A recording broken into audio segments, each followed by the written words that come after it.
Warning, Podcastrophe imminent.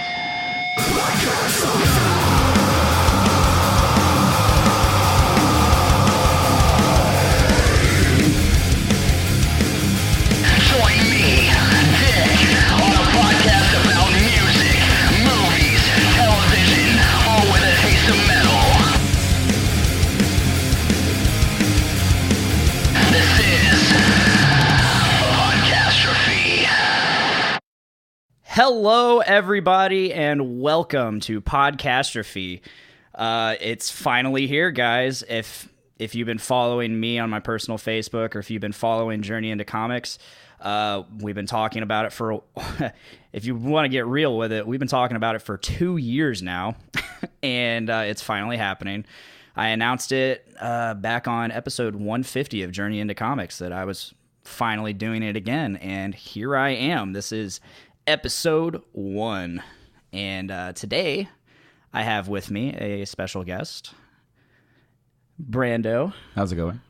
It's going pretty good. I am very happy to have you here on the launch, the maiden voyage of Podcastrophe. It makes sense. It's sort of a full circle type of thing. Yes. Because when I was still, I guess you could say still sort of new at this point when you look at how many episodes we've actually done of Journey into Comics at this point. The first Metal Cast was the first episode that you were on, and I don't remember whose idea it was, like, theoretically, to just do a full metal one, if it was Nick's or if it was yours. It was like mine or a combination or of the three. Yeah, but I think so. I think it was a collaborative effort. And the thing is that, we were talking about, like, it'd be cool if we did that, if only there was room for that on there. And I'm like, why can't there be? Mm-hmm. This is our show. Just because we have themed it around nerdy stuff, comic books, video games, movies, television, it doesn't mean that we can't nerd out about other things. There's an episode, our very first guest was Silent Rob, mm-hmm. and there was a full-blown discussion about Lego. So, like, that doesn't, nothing is off the table. We can talk about anything. We can talk about music, and we can talk about, we did a full episode to metal. And that was your first episode. And, of course, that also was a colossal failure as far as sound goes, because what ended up happening is that we tried recording through two mics onto my PC, just kind of like we're doing on yours, except for mine was, like, largely incapable of doing so. Yeah, I remember what happened. Okay, so I brought over my recording interface, and it's an M Audio Fast Track, and what we thought we could do was we thought we could plug that into the laptop, and plug a mic into that, and Nick Torres and we shared it. We shared that mic while Brandon had his own. And the mic Brandon was using was also a USB mic, and we thought we could just plug everything in at the same time and fail. It worked to an extent. Yeah, it went off at a certain point. It didn't go off like right from the get go, right? No, it slowly got off track latency. Yeah, it slowly got off track with each other to where, like, when you would be talking, it would echo. And it got to a point where it would be a full second echo delay. And I'm just like, I tried to fix it. I sat there for a couple hours trying to fix this mess. And no matter, because once it started, it slowly just started getting worse. Yeah. Because if it would have been like, okay, now it kind of got off here and I could just move this over. But every time I moved it over, it just made it worse. So I actually did a full, like, hey guys, Brando here. The episode you're about to hear failed because only my mic captured, and it was on my side of the table. Mm-hmm. So you guys can barely hear you guys at times, unfortunately. But, that was your first taste into the podcasting world, and I think that was in 2015, right? Yes. And then... was that? That was in March. Because it was right before we got together again. Because the whole idea was to have Nate there too. But then it didn't work out, and then he came down a few weeks later, and we did we did. That was in June that we did episode 50. 50, but then Nate came down a few weeks later. We did Nerds of the Round Table. Yeah, that's right. Episode 40, around like 50, 153, 154 now, whatever.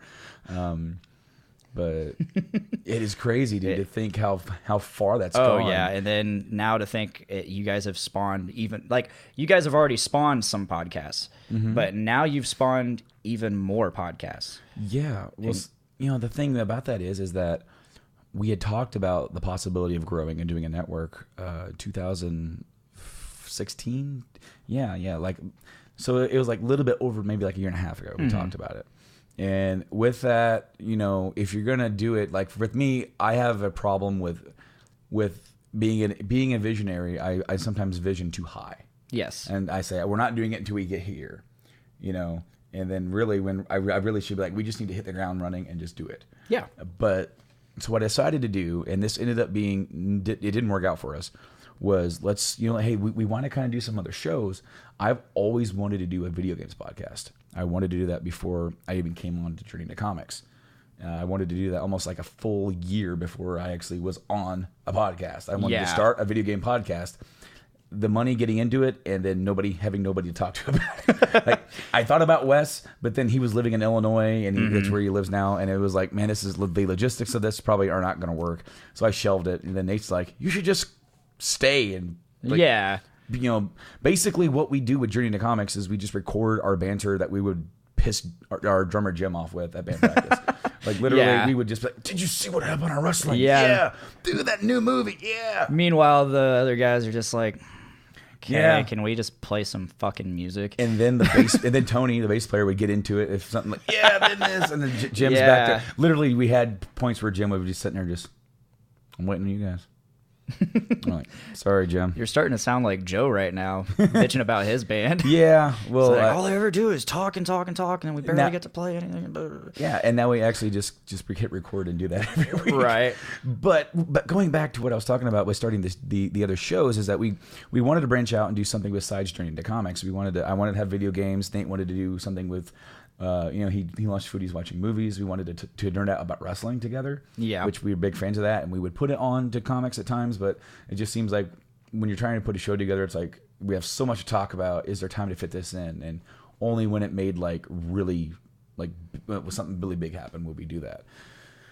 So my genius idea at the time would be like, well, we have a YouTube channel. We can have those shows live over there. And that'll just be their home. That'll be our little mini network. And the feed will stay here. And every once in a while, we'll throw an episode up on the main feed saying, go over to their YouTube channel. The problem is that YouTube is really reliant on visual audio.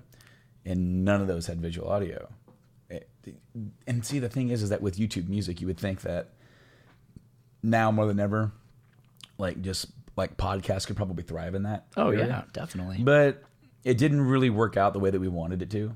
And what ended up happening is that we then shifted focus back to the main feed and to put everything here. However, episodes are now missing to those shows. Okay. On the main feed. So when you go to journeyintocomics.com and type in foodies watching movies, you're only going to get a couple and same with Journey into Wrestling, whereas all of them are over on the YouTube channel. So they're on a playlist. So that was the start of it. And then we kind of shelved the idea for a while. We decided to not really talk about it that much, about a network type thing, right? Turn this back around in January, I decided to take the gaming podcast, Game Addicts podcast, to the next level and take it off of Journey into Comics YouTube channel, put it on its own YouTube channel and RSS feed. Okay. I felt like the time was right. I talked to my co-host Mike. I said, I want to do this every week, not just once to twice a month. I want to do this every week. I am passionate about games. So we did it. And we've been doing that since January. We've only missed 1 week. Yeah. Due to work scheduling and whatnot. We did really good right when he first had scheduling problems, when he first went to a different shift or, he left our line to go do something else. Yeah. I actually had a backlog. So yeah, and that's great. Yeah, I what's cool about the gaming podcast is that we do news and stuff, but we also do episodes entirely dedicated to just Super Nintendo. A couple people when I was telling them about this podcast, I was telling them about it. I was like, hey, trying to gauge interest and get people to know, hey, I'm going to be doing this. Well, there was a few people that said, hey, record 5 episodes before you put anything out. And I'm like, I thought about it, but I'm like, nah. I want to do this when I do it, you know? And we largely do that with that. Yeah. You know, with that even still, the only thing is that, you know, for the retrospective episodes, it's perfect for having a backlog because it isn't current news. It's just us looking back at something. So literally, I think when I think it was the weekend before LaFiCon this year, Nate came down and we did Metalcast, we did Game Addicts, we did JIC, we did so many episodes, and then of course we did that again when we did 150 and Metalcast here. We did the 2 here, and then we did Game Addicts again, and that's a curse of me and Nate getting together. Is that our lives almost revolve around this. It was so refreshing back in May. Him and Veronica and Sarah came down to a barbecue. Yeah, we didn't record anything. We just hung out. I bet that was pleasant. And I really don't think me and Nate do that. We don't hang out as much anymore. Sure, we're together. Yeah, but just where we don't have to do anything. Yeah, I mean that's pleasant. I mean, despite the fact that you do, in fact, this is a passion of you guys. Oh, by far. And so I mean, you love doing it. It's not work. But I mean, you're right. It has to be nice to just be like, you know what? Let's just go fuck off for a little bit and shoot the shit, have a good time without mics. Yeah, exactly. And then let's flash forward a little bit to the right before July or something. You know, Nate tells me that he wants to do another podcast and add it to the lineup of spinoffs that we do. Yeah. And he kind of tells me what it's about, and the kind of like how he wants to be something different. And I remember him telling me that. And then I completely forgot about it. Mm-hmm. And that's a problem of mine, that if you tell me something and it doesn't directly involve me, more than likely I'm going to forget about it with how much stuff is running through my head. Yeah. You know, with whatever's going on up there. I won't remember. Sometimes I will. I'll be like, oh, yes, this. But then when he launched the Facebook page and social media for his new podcast, I went, wait, what's he doing? And then I remembered. And then I saw the logo that he made, not for his show. And this is hilarious because I told him this. I sent him, I sent him a message after he's sent me a picture. Yeah. And because off the side it said Journey to Comics Network. And I went, dude, he goes, what do you think of the logo? Yeah, that's fine. That over there. I literally just kind of brushed it off. And I was like, that looks fine. Yeah, cool, whatever. We need to talk about this. And so him doing that off of the cuff, basically just giving the feed the name without even discussing it with me that he was going to do that, said, we're starting a network in 2 weeks. That's what I told him. I said, that's it. We're doing it. It's really awesome how some things just sneak up on you and they kick you in the ass in the right way, and they kick you into gear, and it just motivates the hell out of you to just be like, okay, fuck it, we're doing it. Dude, it worked out so perfectly because we did 150 here after we did Metalcast 4, which aired 3 weeks after, 3 weeks after Metalcast. It's so weird when we do these pre-record stuff. It's so weird. But then I had it scheduled. I'm like, all right, so 150, we were so retrospective. We just looked at everything that we did. We shot video. I haven't edited the video because of how much work it actually entails to do all the editing on the green screen, and how much my wife would kill me if I told her she couldn't use a computer for 3 days. Just saying. I'm being honest. Yeah. I tried editing on the laptop, and even though before Pinnacle would run on my laptop, now it just crashes every time I try to export anything. So will that episode ever get edited? At this point, no, because I have accepted the fact that I filmed stuff with Nate in the past for us to do stuff, and then it just never gets edited. So, and such is the story of me. It's there, Mr. 30%. I want to do it, but it's just a matter of time. If I get enough time and a better computer to do it, sure, yeah, fine. But then with that episode 150 being all retrospective, I'm like, 151 is the launch. So we started talking, and we started literally, we had business calls, and we've never done that before too much. We've talked, usually we would wait until we used to wait till the last minute to discuss timing and anything. And then it got to a point where we were missing too many shows where I'm like, we need communication. We need to set a day.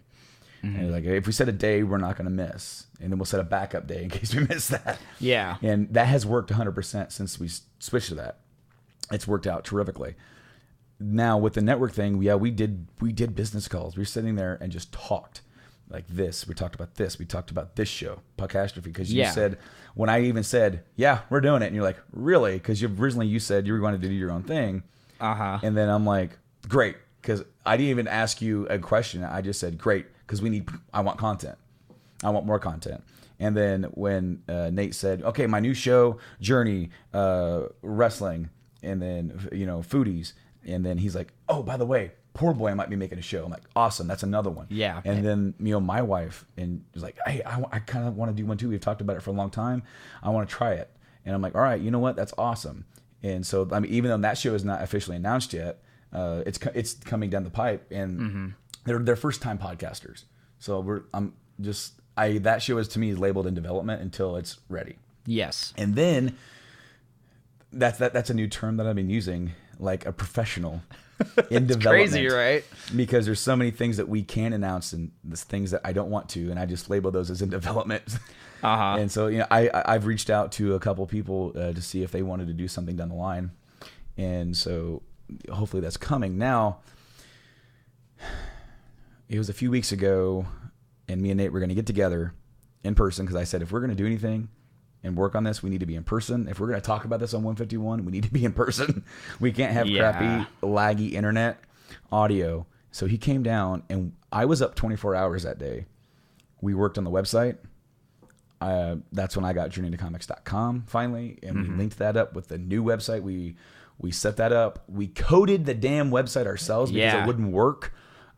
We had to do that. Like, my wife even took my kid over to her mom's. Like, I'll take him out. You guys can just record while I'm gone. They were back, but we haven't even recorded yet. It's time for him to go to bed.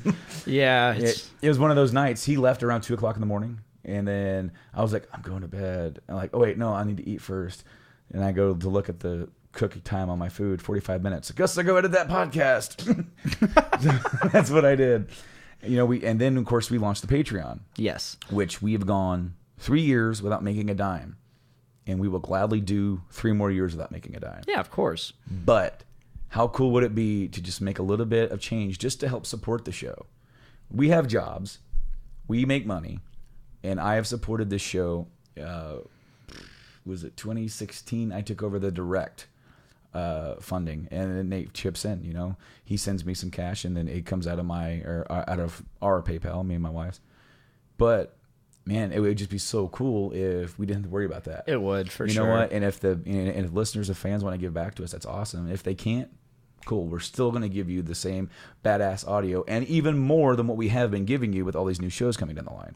Yeah. And these shows are great. Like the Poor Report, it premiered just the other day, right? At this point, it'd been like a week ago. Yeah. Okay. Yeah, a week ago. I listened to it just the other day and it took me about a week to get to it, but I did, and I was expecting it to be longer. Because to me, when I hear podcast, I think, an hour and a half, 2 hours, and so I didn't even look at how long it was. So I was like, I gotta wait until I have time to really listen to this, and I finally listened to it, and next thing I know, I'm looking at my phone where it was playing. It said 7 minutes left. I'm like, the fuck? I looked and it said, oh, well, it's only 24 minutes. Well, and see, the thing is that, talking with people is like, I don't want to put a time. I really don't want to put a time limit on you, and I don't want to put a time limit on how short it can be. But I'm thinking like 20 minutes minimum. Try to get 20 minutes of audio in if you can. And then if you're approaching the 4-hour mark, split that sucker in 2 and put it in part 1, part 2. Yeah. Because 4 hours is at a long time. We have actually not hit that, I don't think. I think we have come close. I think for the longest time, me and Wes went 3 hours, maybe 2 hours and 48 minutes, almost 3 hours. And I think Poor Boy and Nate on CW shows actually went 3 hours. But it ended up being like a show, and then they got back together to talk about Gotham, and that was like another hour on top of what they already done. Yeah. So, I can listen to longer audio, but it definitely takes me time. there are certain shows that I'll listen to. Like for the most part, I try to gauge what I'm going to listen to based off the topics in the description, and but for the most part, if I'm going to listen to a podcast, like I'm loyal to that podcast and I'll listen to it every fucking week. It's probably the Rooster Teeth podcast, and I guess that's a good that'll bring me into the topic. Okay. Today's topic, episode's 1 topic, is our journey, which we've already been talking about it. Yeah. Is our journey into podcasting. Ha! Wow. Just set it up right in the beginning. Set it up before the setup. That was a pre-setup. It was. Yeah. And I don't know where, because you've told me that even before Journey into Comics, you wanted to do podcasting. It was the summer of 2013 is when I wanted to start. I had been listening. The podcast that got me into podcasts was the Steve Austin Show. Okay. Because I thought it was just so silly. Yeah. That Stone Cold Steve Austin, the wrestler, kicker of asses, does podcasting. The Texas Rattlesnake. Yeah, and dude, he's really good. He sits there and he just talks, and I feel like at some point, he hasn't wrestled for a long time. 2003. It's been since 2005 that he was really even consistently on the programming. Yeah, so it's like he's done movies, he's done some other TV, and he needed something. And then I don't know who introduced him to it, but he just got into it, and now he does 2 shows a week, and I listened to it, and it was really cool because I'm a big fan of wrestling. I'm a big fan of listening to people talk about wrestling. Yeah, especially people like wrestlers who are on the inside, and they tell you stuff that you don't hear. And hear stories, and hear funny stories, hear stories about stuff on the road, hear gags and stuff they pulled on each other. That was awesome. And then 2013 started my video game collecting thing. So I had already listened to prior to that Podcast Beyond. Okay. Which I was on IGN. It was the former, might be current again, #1 PlayStation podcast, hosted by Greg Miller, Colin Moriarty. Of course, they left IGN to do Kind of Funny. I listened to them a little bit prior to that. But it wasn't until after I started collecting that I started catching more episodes, because I'm like, okay, now I want to start collecting games. I'm going to start doing this. And then I found another podcast based upon, because I've been watching collectors on YouTube, and I found the All Gen Gamers podcast, which was 4 gaming collectors from YouTube, and they just talk gaming. Yeah. And they're all over Skype. They're all around the damn country. One of them was in Canada, one of the hosts, So it was really cool because these guys just linked up and they just nerded out for a couple hours. And they would have guests on, and I'm like, I want to do that so bad. I'm like, I'm getting ready to start collecting. I'm like, I'd be so cool if I could chronicle that. Then I started looking at how much equipment cost and what I needed, and I'm like, I got discouraged because I'm like, I want to buy games. I don't want to buy this. Yeah. At that point. And then I'm thinking, who can I have on to talk about this, and who would be comfortable enough? And I'm like, Wes would be great, but I don't talk to him very much anymore. He lives in Illinois. We got our own things going on. So I kind of shelved the idea for a good long while. And I would have totally been down for it, but I don't think at the time you and I were very good friends. I mean, we worked together, and we shared Rob as a friend. Yeah. I probably wouldn't have been a very good partner in that, because I don't game as much as you do. I don't go back as far into gaming. I stay pretty modern with the gaming. So, well, and one of the things that it would have been cool is to have one person on one side of it that was so deep. Yeah. And was almost kind of like the professor role, and another person is the more I game. I play games. It's we both love it, but we're at different levels of it. And that would have been cool. But it wasn't until Nate, he started Journey to Comics in January of 2014, and he just shared it, and I'm just like, son of a bitch, beat me to it. I wanted a podcast. At that point, I was no longer in the band. I left the band in 2011, and me and him, We left. I mean, I just want to say this. I left on really good terms. Yeah. You know, there was no nothing bad about me leaving the band. It didn't hurt our friendship. It just, we kind of went our separate ways as far as our lives. And he ended up moving up north, and I was living my life down here. And it's not like we would never like each other on Facebook or comment or anything like that. It would just be a matter of we just didn't stay in touch. I'm really bad about that. If you're not active in my life, that's how I am. I am really bad about staying in touch with you, and that is how I am to a T. I fully understand that. And that doesn't mean that I think any less of our friendship or our relationship. It's just I got my life, and it's just a rolling, and I'll see you down the road. Well, I listened to his podcast, and then he took a 3-month break because he recorded where the band recorded and practiced at his dad's place. So it took him a while to get back down. Really bad winter that year. And then he did another episode, and I listened to it.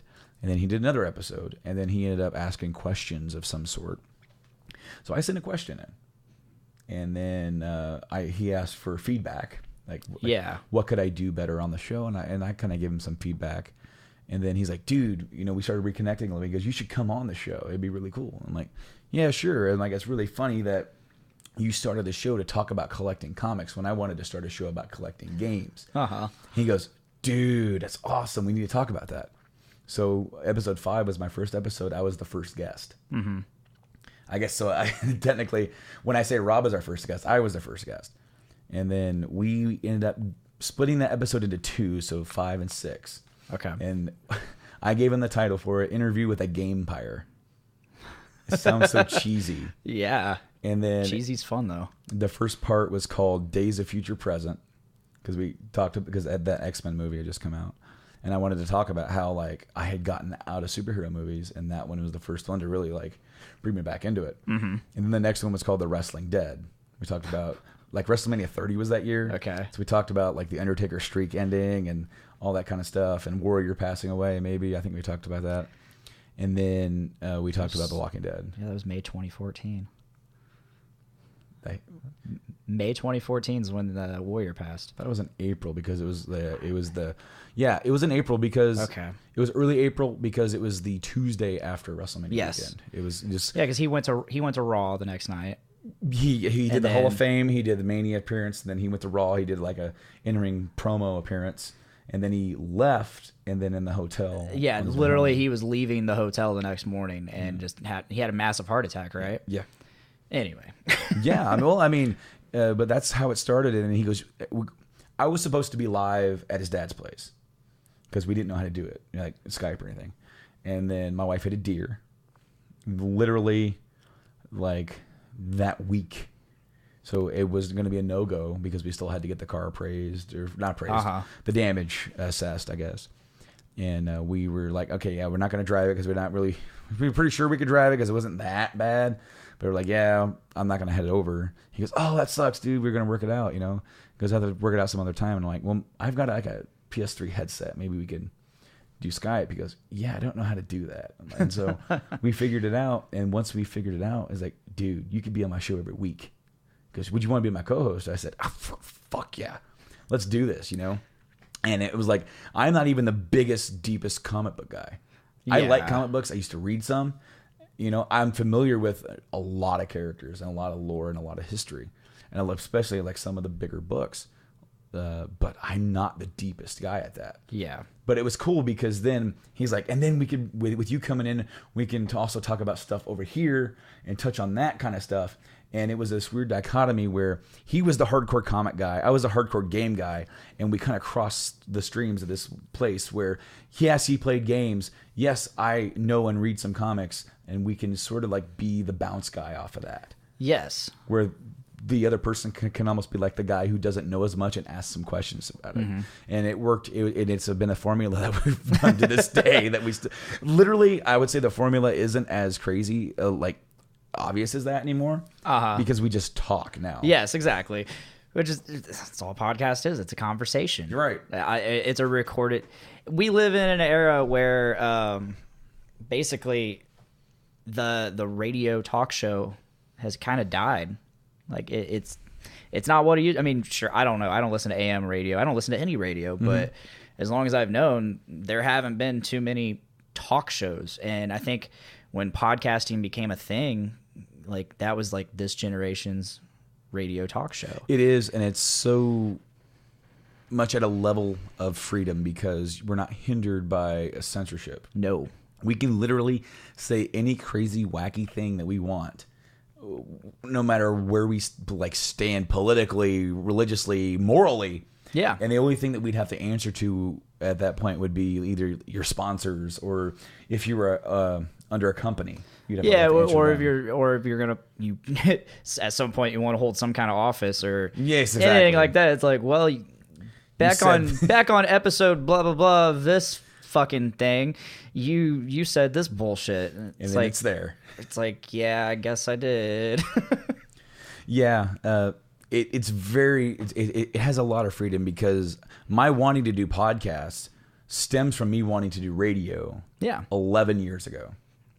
When I left the band the first time, the excuse that I came up with was radio. Well, it was partially like I actually did want to think about what I wanted to do because I didn't want to work in a factory all my life. I had been working in a factory at that point almost a full year, and I'm like, me and Rob had talked about starting a radio station or doing some sort of radio kind of thing, right? And I'm like, oh, that'd be so cool. And I actually thought about taking some classes or doing something to take that as a career choice.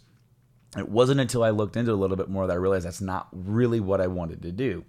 Podcasts at the time really weren't relevant yet. No. They were starting and they were out, but nobody knew what they were. I didn't know what they were. I thought you needed an iPod to listen to them. Well, that's the cool thing about the name, podcast. Yes, exactly. It wouldn't be until much later that I actually learned what they were. Mm-hmm. And even then it was like, oh, okay. And then after that was like, I realized I got so wrapped up in my life, I forgot what I wanted to do all those years ago. Uh-huh. And I'm like, I could do that. And then I could do it without really having any experience. I could do it without anything, without any training, without any, like, I don't need to get hired by anybody. I could just do it. I could put it out. I could put out my own opinion, my own voice. I can have that outlet for myself. And then I'm like, but what am I going to talk about at that point? Yeah. And of course, the game thing happened. But I mean, yeah, like 2006, I really wanted to go into radio, and now this is like a weird evolution of that want, of that dream. All these years later, getting to do that. Yeah. Man. And like, okay, so I've mentioned to you talking at work that like podcasting I kind of equate it to like Twitch streaming and shit like that. Like we got all to take that reference, you got all these different Twitch gamers, Twitch streamers, YouTube streamers. Like you got PewDiePie, you got Markiplier and all that, and you got all these different. You got Paul, good old Pam, and then you get all these different people, and most of them are probably playing the same games. Mm-hmm. Like you got these podcasts, like take even within the Journey into Comics network. Like you guys are going to be talking about Game of Thrones and Walking Dead, and I'm going to be over here on my podcast talking about Game of Thrones, Walking Dead, but like another cool thing about this podcast in particular is it doesn't have that everything nerd attached to it. Yeah. So we can just talk about regular movies. I see how it is. Like if you want to talk about P.S. I Love You, we can talk about P.S. I Love You. Well, or not. As I said, you can nerd out about anything. Oh, if yeah. you want to nerd about just about movies in general, we could, and that's where the foodies watching movies kind of came from, is for them to be able to to dive into other movies, because a lot of what we do on the comic show, on the Journey to Comics podcast, is we are I think by name tied to a lot of news and goings on within the comic industry, whether it be books, movies, TV, that kind of thing. The games really don't co-align that much with that, because that's more so like, I want to talk about this week. But a lot of that talk has moved over to the game addicts. Mm-hmm. And then really only, I would say, video game stuff only when it's super important and needs to be talked about on both, or when Nate goes, I have a gaming thing. Yeah. Any more lately, it's kind of been more so that. But yes, entirely. You know, when you said about podcasts talking about the same thing, when you listen to anything that Kevin Smith does on his podcast, he talks about the same movies across Smodcast, Hollywood Babylon, sometimes Fat Man on Batman, and he'll reference. He goes, "What fucking podcast I talk about that on?" He'll actually say that. He goes, "God, dude." Well, I get the point I'm trying to get across is with like, okay, so you got all these different streamers, you got all these different podcasters, all either playing the same games or talking about the same things. You're not okay. You're listening or watching for the content, yes. But you get attached to the people. You keep going back to those people because you like their personality. Yeah. You like how they do it. You like the content they bring you and the content that they themselves put into it. Yeah. Oh, by far, and that can be put down to just people who make video content on YouTube in general. You know, whether like almost for anything, for any sort of category. I mean, you said gaming, and there's so many video game channels. Yeah. On YouTube, and I have like 5 YouTube channels, and I have different subscriptions for each. They're almost, but then I have a couple ones that go like to other ones that I've just subscribed over there as well. So like number one, it inflates their numbers. Yeah. And number two, it's like I don't want to switch over there just to watch this guy. So I did subscribe. Yeah, dude, we live in an age where cable TV is dying, and user created content is at an all-time high. Yeah, and you know like even going back to the all the people doing the same thing. I used to look at like I've never been big into it, but you got all these people that record themselves playing guitar covers and stuff, and playing guitar on YouTube and stuff, and then out of nowhere, and the people may have done this before, but you got out of nowhere Rob Scallon hits, and he does his banjo covers. And he makes his videos interesting, and through that. Oh, who's that? Jared Dines, doing all kinds of wacky videos with music and whatever. And then, so like you got these people actually like really, they realized, okay, YouTube is a real platform for real content. We can actually put some effort into this shit and draw people in and make money off of it and just be awesome doing it. It's also like about being unique. Yeah. And offering something new new and something that is already done, but new in a way that sets you apart. And like you're talking about people who YouTubers who do music stuff. Have you ever heard of Smooth McGroove? I think I've heard the name. Yes. Okay. He's a dude who does video game covers. Okay. And it's all a cappella. Okay. And he makes videos with a grid where he's like 6 across. He looks like the Brady Bunch, and he just goes ba ba da ba ba da ba ba ba ba. And he has like, see, he is so one window is him just going, yeah. And he puts together a cover of this just using his voice. And then he has like his cat. He has this black cat that's always sitting on his lap or nearby his legs when he's recording. He just picks up the cat and starts making the cat do this. Tangent, but on this, do you remember that video where basically it was like a flash mob, like there was 2 people like fighting, like sparring in a park, and they just surrounded him and started singing the Mortal Kombat theme a cappella. Fantastic, classic video, classic. Yeah. Oh my god. And you just sent me something the other day that was somebody doing a cover of Pantera's "A New Level." Oh yeah, on the I can't remember what that instrument's called. Colby, the person who did this podcast intro, Colby Terry. You can find him at Colby Dude. He has one. Yeah. I can't remember he did some he used to be in this band called the local band Weed Bee, and I think he played some Weed Bee songs on that. He played some other songs. He did a couple he sent me some snaps of it. It was some funny stuff. Right on, man. By the way, a little bit of like under level stuff. I might be getting a hold of him for a project maybe within like the next year or so. Hopefully he's available. Colby, if you're listening. Yeah, I just don't know when. This is something I just thought of, and it's something that I wanted to have happen maybe down the line for something. So it's still like maybe I don't like. This is still a ways away, but this is almost kind of like anybody who listens to this who also listens to other stuff. They're like, "What's Brandon talking about?" What's he up to? And then there's that point where I'm be like, hey, Podcastrophe episode 1, I said this thing. This was that thing. Yeah. So, yeah, dude, getting into podcasting opened up a whole new world because it also has allowed me to get better speaking. Yes. For sure. Like I started doing the segments for Journey into Comics, and it's weird how you transform yourself, because I was kind of a nervous wreck when I started doing that, but I would talk around circles. It's hard talking to yourself because you don't have that flow of conversation. So you're in your head, and in your head you tend to repeat yourself when you're thinking.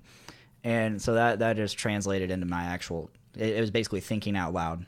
But yeah, I've noticed it in my conversations with people, like at work. Like I can carry a conversation better, whereas before, like I started developing at some point within the last 5 years. I don't understand why, but I started developing like some really mild social anxiety, and I had a hard time talking to people, conversing. And so like that's helped me out tremendously. I can relate. I do have weird, severe bouts of social anxiety. Yeah. And what I mean by that is I have no problem sitting here on a microphone, or even now doing live, we're live streaming this, or doing a video. I don't have social anxiety about that. I have social anxiety about getting on the phone and calling for pizza. I know. I have social anxiety about drive-through. Like, oh yeah, like I will go inside sometimes just to avoid it. I know exactly what you mean. Like with calling, like I'll order online. I'll order online. It's to the point where so I moved to this house last year. Yeah, and at some point I was like, I want some Domino's pizza. So I got online, got on my Domino's account, and I tried ordering it, and it's like, oh, your house is out of range. I'm like, oh well, that sucks. I really wanted Domino's. I guess I'll get Pizza Hut or Papa John's because they'll deliver to me. And then a couple months later, my roommate's girlfriend, they got Domino's. I was like, how the hell did you get Domino's? They don't deliver here. Did you go pick it up? They're like, no, we just called them and they delivered it here. I'm like, well, that doesn't make any sense. So I know if I call them, they'll deliver here. But if I want to order it online, I have to go pick it up. What have I done? I haven't called them, but I've gone and picked it up. Dude, I cannot do it. I don't know what it is. I've gotten over the drive-through thing a lot. I have too, but the thing is, so with me, the drive-through thing has never really been about like actually communicating with the person. It's been about if there's people with me. If I have people with me, I will always go inside because I am not going to fucking order for somebody else. Exactly. And that's exactly where I was going. I was going to the exact same place because it's like, I remember Nate went with me to one of my eye appointments, maybe back in June or July. He came down for July. That was the day of the 150 recording. Yeah. He came down and he's like, "Oh, dude, I'll ride down with you, whatnot." Kate didn't want to go. And we stopped. There's a Mickey D's on the way back that I pretty much, now it's like customary. I don't stop. They got the best fries, dude. Holy crap. They must be like constantly busy. They're like so good and like not salty. That specific McDonald's, dude, or McDonald's in general? No, there. Like, because, Where is this? It is somewhere down in Carmel or someplace.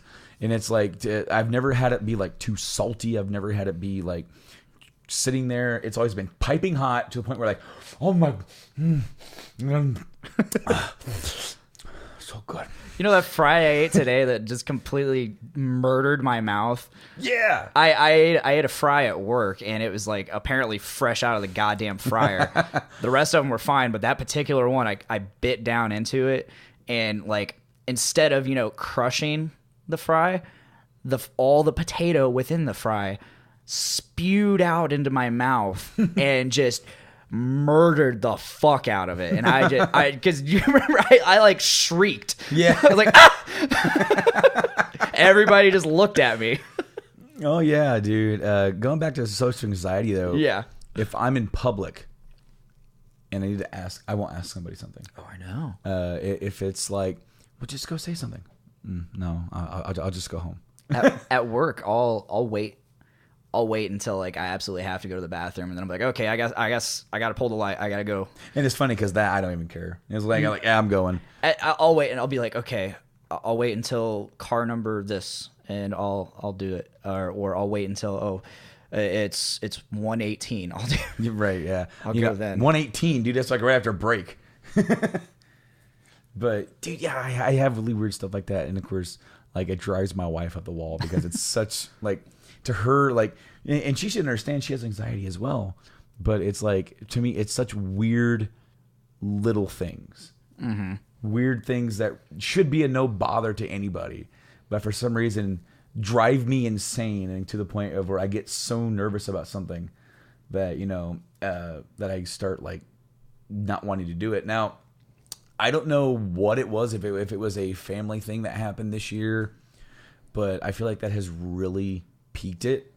Like my anxiety in general. It got to a point where like this time, for the very first time, I've had multiple like panic attacks. Yeah. I've never had that before. Like to the point where I'm like breathing heavy and almost like about ready to throw something and just like lose all control. And I'm like, I have a kid. I can't be doing this. Yeah. And it's like, I need to like, no. And I don't know what happened, if it was that my family thing that happened, but if that triggered it, if it just made me like somewhere inside here, like it just cracked like something in there to where now like the smallest little bit of thing, or when things are going to a point of a breaking point that it happens. I don't know. It is so weird because then it's like, maybe it comes in waves for me, because there's some things where it's like, this ain't no big deal. And other days, that exact same thing would be like, yeah. Anxiety's a bitch. Dude. Depression's a bitch. It's like, Yes. I mean, this year alone, depression is really fucked with the music community. I'm sure it's fucked with everybody that has it. And I mean, we lost Chester not long ago. Chester Bennington and Chris Cornell. Yeah. Chester was a bigger blow to me. I've always respected and liked Soundgarden, Chris Cornell, but Both are massive though. To for the sure. world of music, it's. And I'm not taking anything, but Chester was a giant blow to me because Linkin Park was one of the first bands I got into, especially and that was before I was even into heavy music. Mm-hmm. I kind of feel bad because I actually, I did get hit by the Chris Cornell thing, and it sort of like, I think it was a moment of reflection. I stayed after, or I shouldn't say I stayed after. We got off work at like 8 hours, and Mike had to work 10 because that's what he was working at the time. Yeah. So I had to stay in town if I wanted to do the podcast. I just had to wait 2 hours. So I would just take my time doing everything. Well, I was sitting outside my usual game store that I frequent, and I just started listening to some. I listened to some Audio Slave because everyone was posting Soundgarden stuff, and I'm like, I like Soundgarden. I can listen to it, but I'm like, I want to hear some Audio Slave. I haven't heard them in forever. And so I just started listening, and I started reflecting. I'm like, holy crap, this guy's a good songwriter. Man, what amount, a level of anybody, of an artist here did we lose? And so when it came to like the podcast, I wanted to do something. So you and Nate did like a segment, like almost like an hour or so, like where you guys talked about Flash, maybe, Yeah. or whatever. And then me and Nate were going to do some after that, and we talked about Chris, the thing in the beginning, because I'm like, because at that point, like I actually did have things to say, and I reflected, and it's funny how, and this is always the case, you don't really miss somebody until they're gone, or you don't even think about them in that kind of way until they're gone. And diving into like taking that moment, and I haven't listened to anything that Chris Cornell really did as far as his solo stuff. I listened to a lot of his band stuff, but listening to his solo stuff leading up to that recording of Journey to Comics was like, damn, this guy is just a great songwriter. And you can, whenever he performed, he like, especially like if he did like his acoustic stuff, and that's what I was listening to. It was like he put his heart and soul into this. Mm-hmm. Holy crap! And I heard this song that I had never heard before until I listened to it. I'm like, I want to play this on the podcast.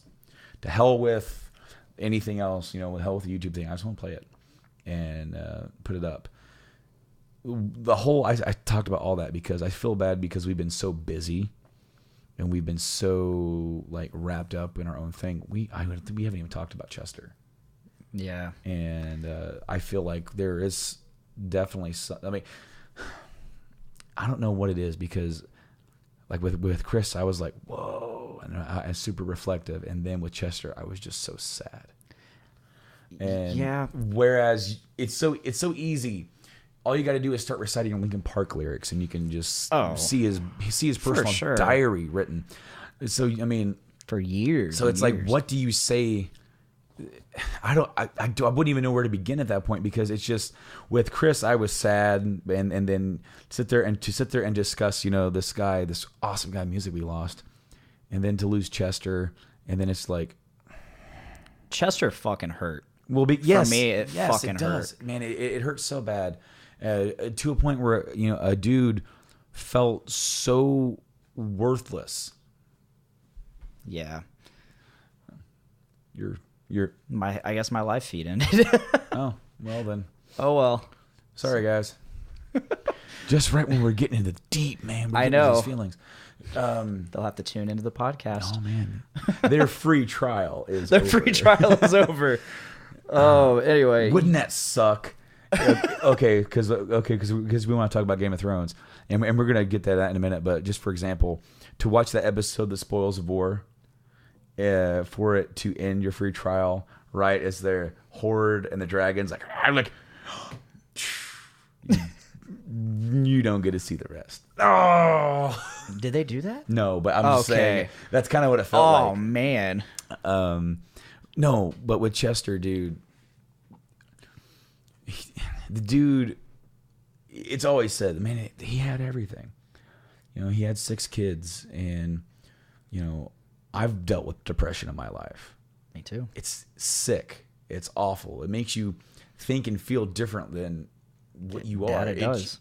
It changes your like your brainwaves. Does something chemically. It just fucks you up. And for him to be in one of the biggest bands, not just you don't even put a label on it, just biggest bands in the world, reaching the kind of reach that they're reaching, and having a family, and for him to feel so worthless, that was the logical step. That was the only logical step. And it was like, that is such a terrible, terrible thought, because, and it's something that I can't fathom, and I've dealt with depression, but not to that. I cannot fathom being at that level and leaving my kid fatherless. So I really, really hurt for him and his family, because that means he was at a whole level of hurt I've never experienced. Right. Like I've had small bouts. Like I think back in high school, I went through like about half a year where I was just numb. I didn't feel anything. I wasn't excited about anything, and that was not me. Mm-hmm. And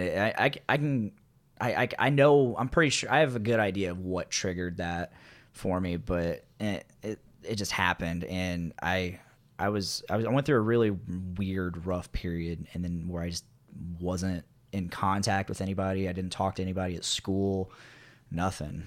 And then I was really great up until about 2 years ago, I want to say.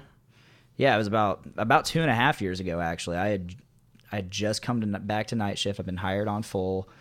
I went through kind of a breakup. Like, we weren't together, but we were. And then, like, right after, like, she ended things. And it's silly that, like, a breakup would do this, but it wasn't exactly that specific reason. It was like basically I was like, so I went in, I got out of this year-long relationship, went into this next one, and that failed. And it was just like, really? Another failure. It's like, how many of these can I go through? Like, is this ever going to be successful? And then one night, like, I didn't get depressed yet. I don't think I ever reached depression level at that point. But, like, and this is an example of just depression, not like straight up chemicals gone wrong in the brain, you know? But, like, I reached a point while we were working where I was just not talking. I was just in my head, and I started thinking. I'm like, what specifically? I started thinking, and I've only told like maybe 3 people this ever, but I guess it's public now. Yeah, right. But everybody. I started thinking about, like, what if I made a YouTube video where I just every every specific person, I just said what I would say to them if I were to go. Like if I were to just be like, this is my goodbye to you specifically, and just name people off and tell each individual person what I would say to them. And then like I realized what I was doing. Like that was a really bad, dark place for me. I was like, wow, I cannot think like this. That is bad. Yeah. Like because the next thing is like, how will I do this? It's like, and I never reached that point. I snapped myself the fuck out of it.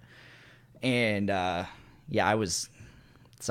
immediately, as soon as I got home, I sent 2 very, very long texts to my 2 best friends. And I said, this is the deal.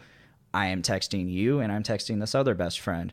And I told each of them that I was telling the other person. That way I was like, if either of you ever sense that something is wrong with me, I want you to tell me because I will listen to you. And yeah, the rest is history. I'm still here. There you go. I mean, that's a victory. Yeah. Because I never got to that level, I don't think. As far as weird. Like, it was really fucking weird. I do remember graduating high school. I was in the band, right? I had a girlfriend. I had everything, right? And then I started working. And then we started working 12-hour days, 10-hour Saturdays. Where's my life? It doesn't exist.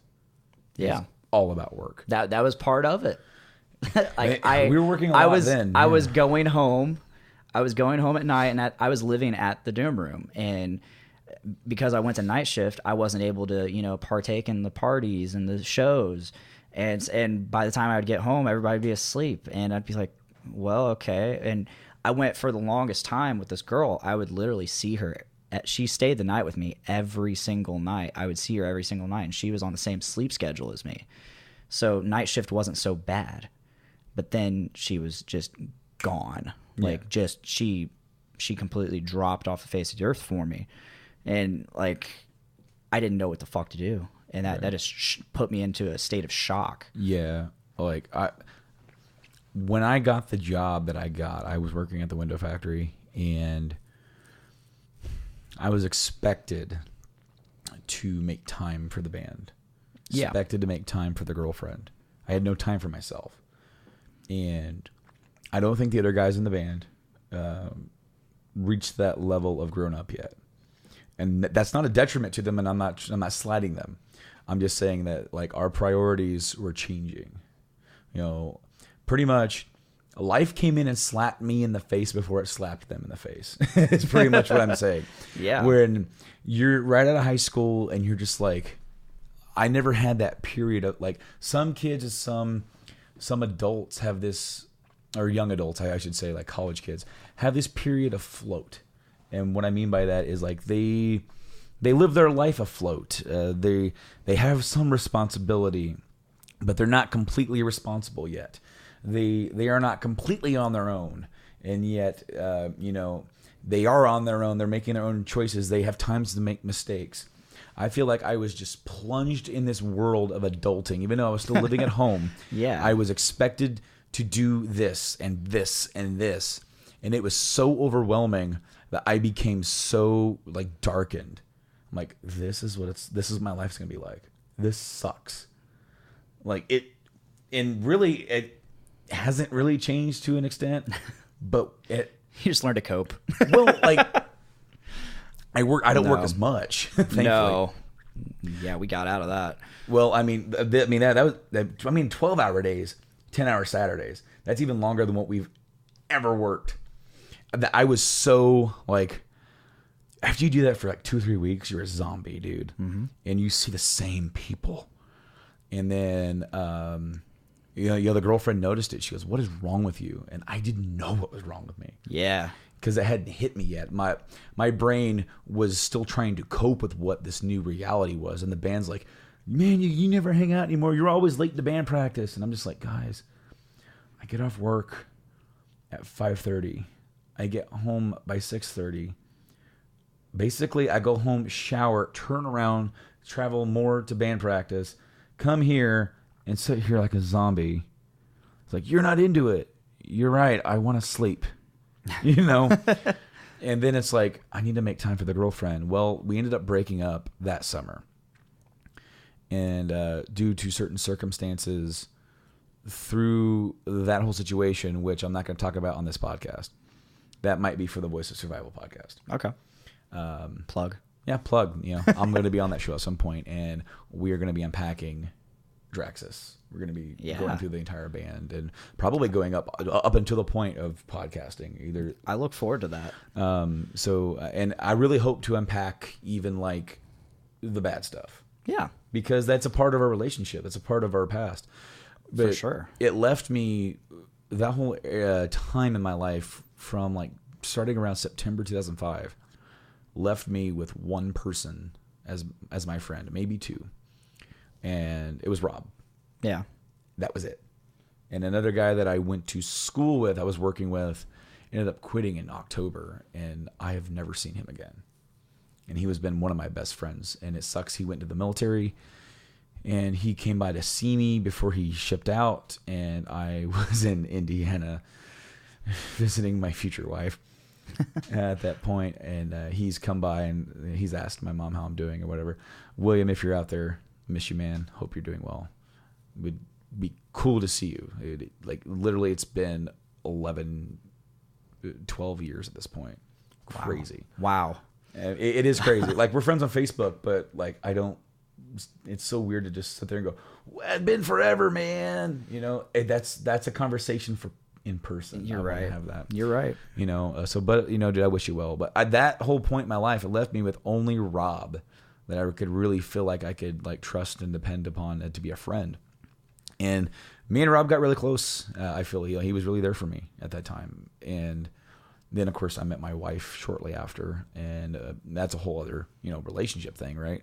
But as far as like, because even if you have a girlfriend, that's not the same as your best friend. It's a different kind of responsibility and like responsibility. Well, I mean, yeah. Well, because you're like, okay, like I dated her, and okay, once you move in and you take that next step, she does kind of replace the best friend if you're, But at that point in time, it was just him, and I have very vivid memories. I mentioned how much I worked that summer, and then I should tell you how much we didn't work that winter. Window factories. When do you build houses? When don't you build houses? This is true. Typically in the winter. So guess what? Guess what doesn't sell too much in the winter? Well, windows. So by that token, we went from working 12-hour days, 10-hour Saturdays, to working until Wednesday. We would get done with the entire week's schedule on Wednesday and go home and not have to come in Thursday or Friday.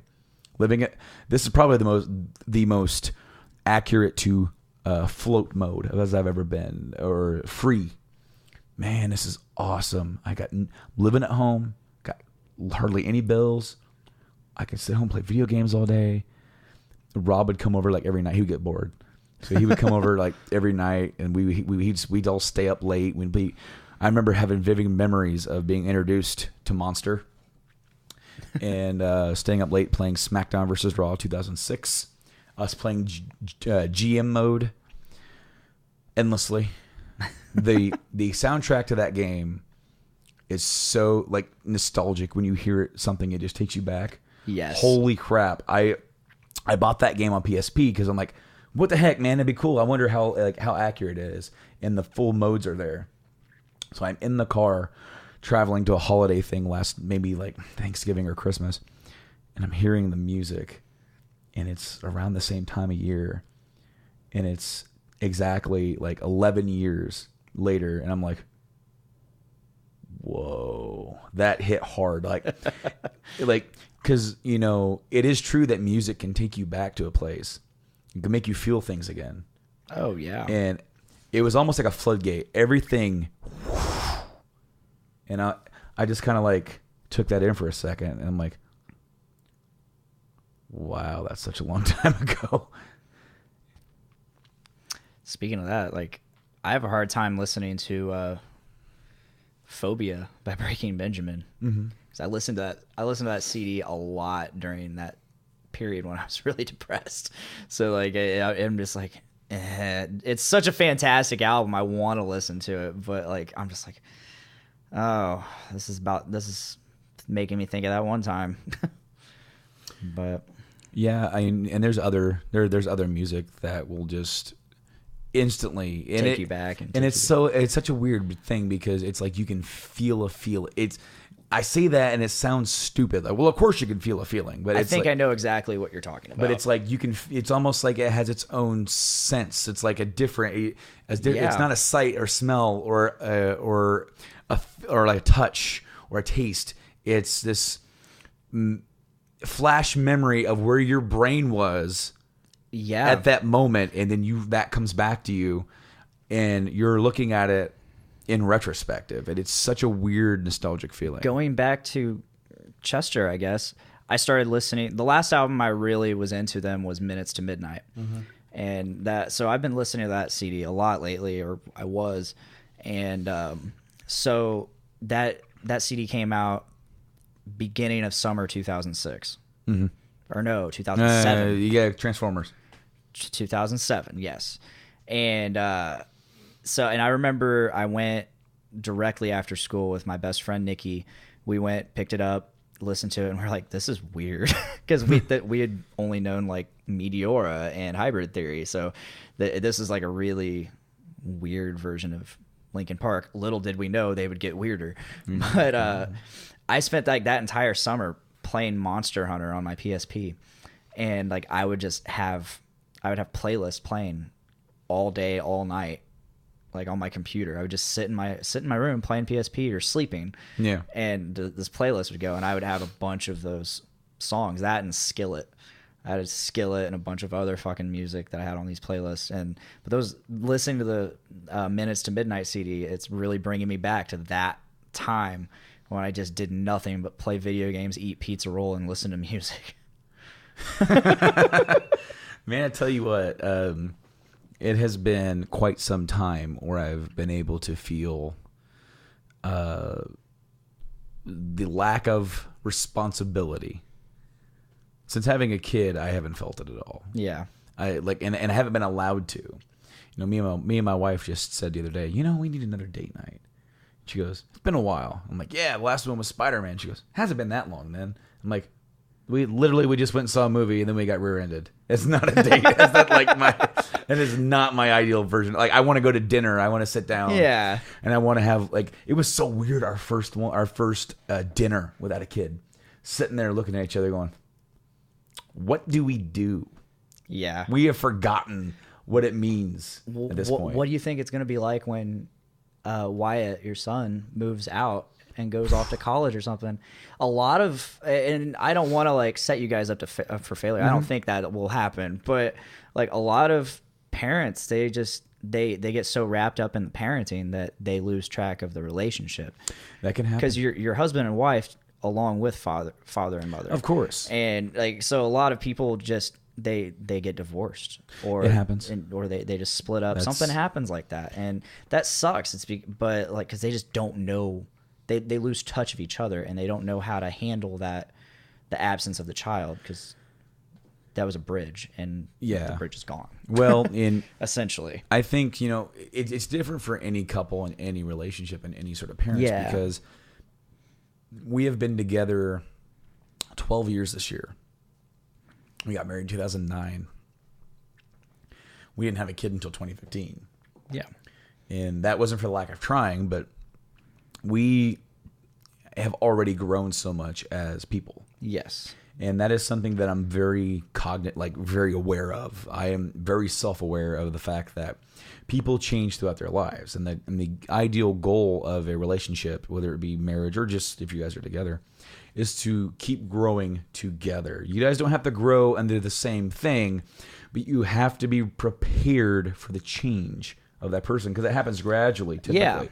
Yeah. It's when you suddenly turn around and go, you are not the same person as you were last time I looked. And literally that is people who like either get lost in something and they just they just live with each other. They don't take time for themselves. And that's something that I'm very well aware of. That may have happened to my parents. I do kind of feel like there was probably something else in that was, either latent or just waiting, maybe. I don't know.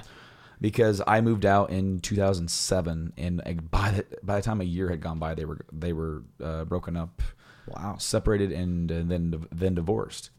And man, you know what? Even like I was out my own, I didn't know what to feel. I didn't know. It's like, man, I want them to be happy, but at the same point, it's like, this is changing my life now forever. And And this is something that, diving down deep for a second, this is just like an observation of mine. Okay, so from 2007, I wasn't in the same room with them together until my wedding in 2009. Wow. And then since then, July 2017, it's the first time I have been in the same place with my mom and dad together since my wedding day. That is messed up. Yeah. That is messed up. And it actually does kind of like irk me a little bit. And it's nothing on them. No. I get it. And it's weird. It's weird for them. And I've already thrown in my white towel. I don't care.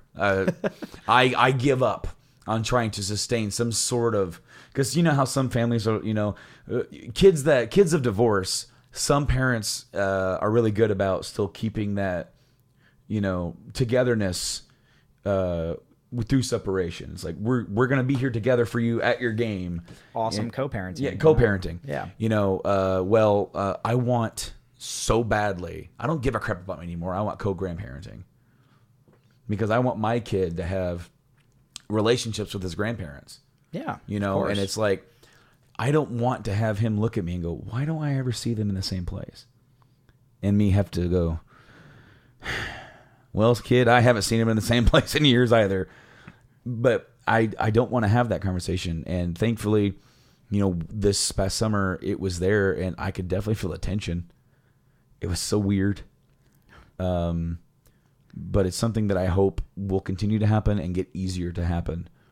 For my kid and for any future kids that we choose to have. I want them to be a part of each other's lives, and I don't want there to be a strict wall of, I'm not married to this guy anymore, I don't have to see him again, or her. Okay, however it goes in any situation. It's like, drop that shit, be bigger than yourself, and be in the same place and tolerate them, because now it's not about you. It's not even about your kid anymore. It's about your grandkid. And that grandkids are supposed to be spoiled. And he already is. He already is super spoiled. But I mean, that real, it's such a hard feeling to describe. It was so cool to see, and yet there was so much uneasiness, and it made me uneasy. It just made me like almost not take it in as much as I probably should have. Huh.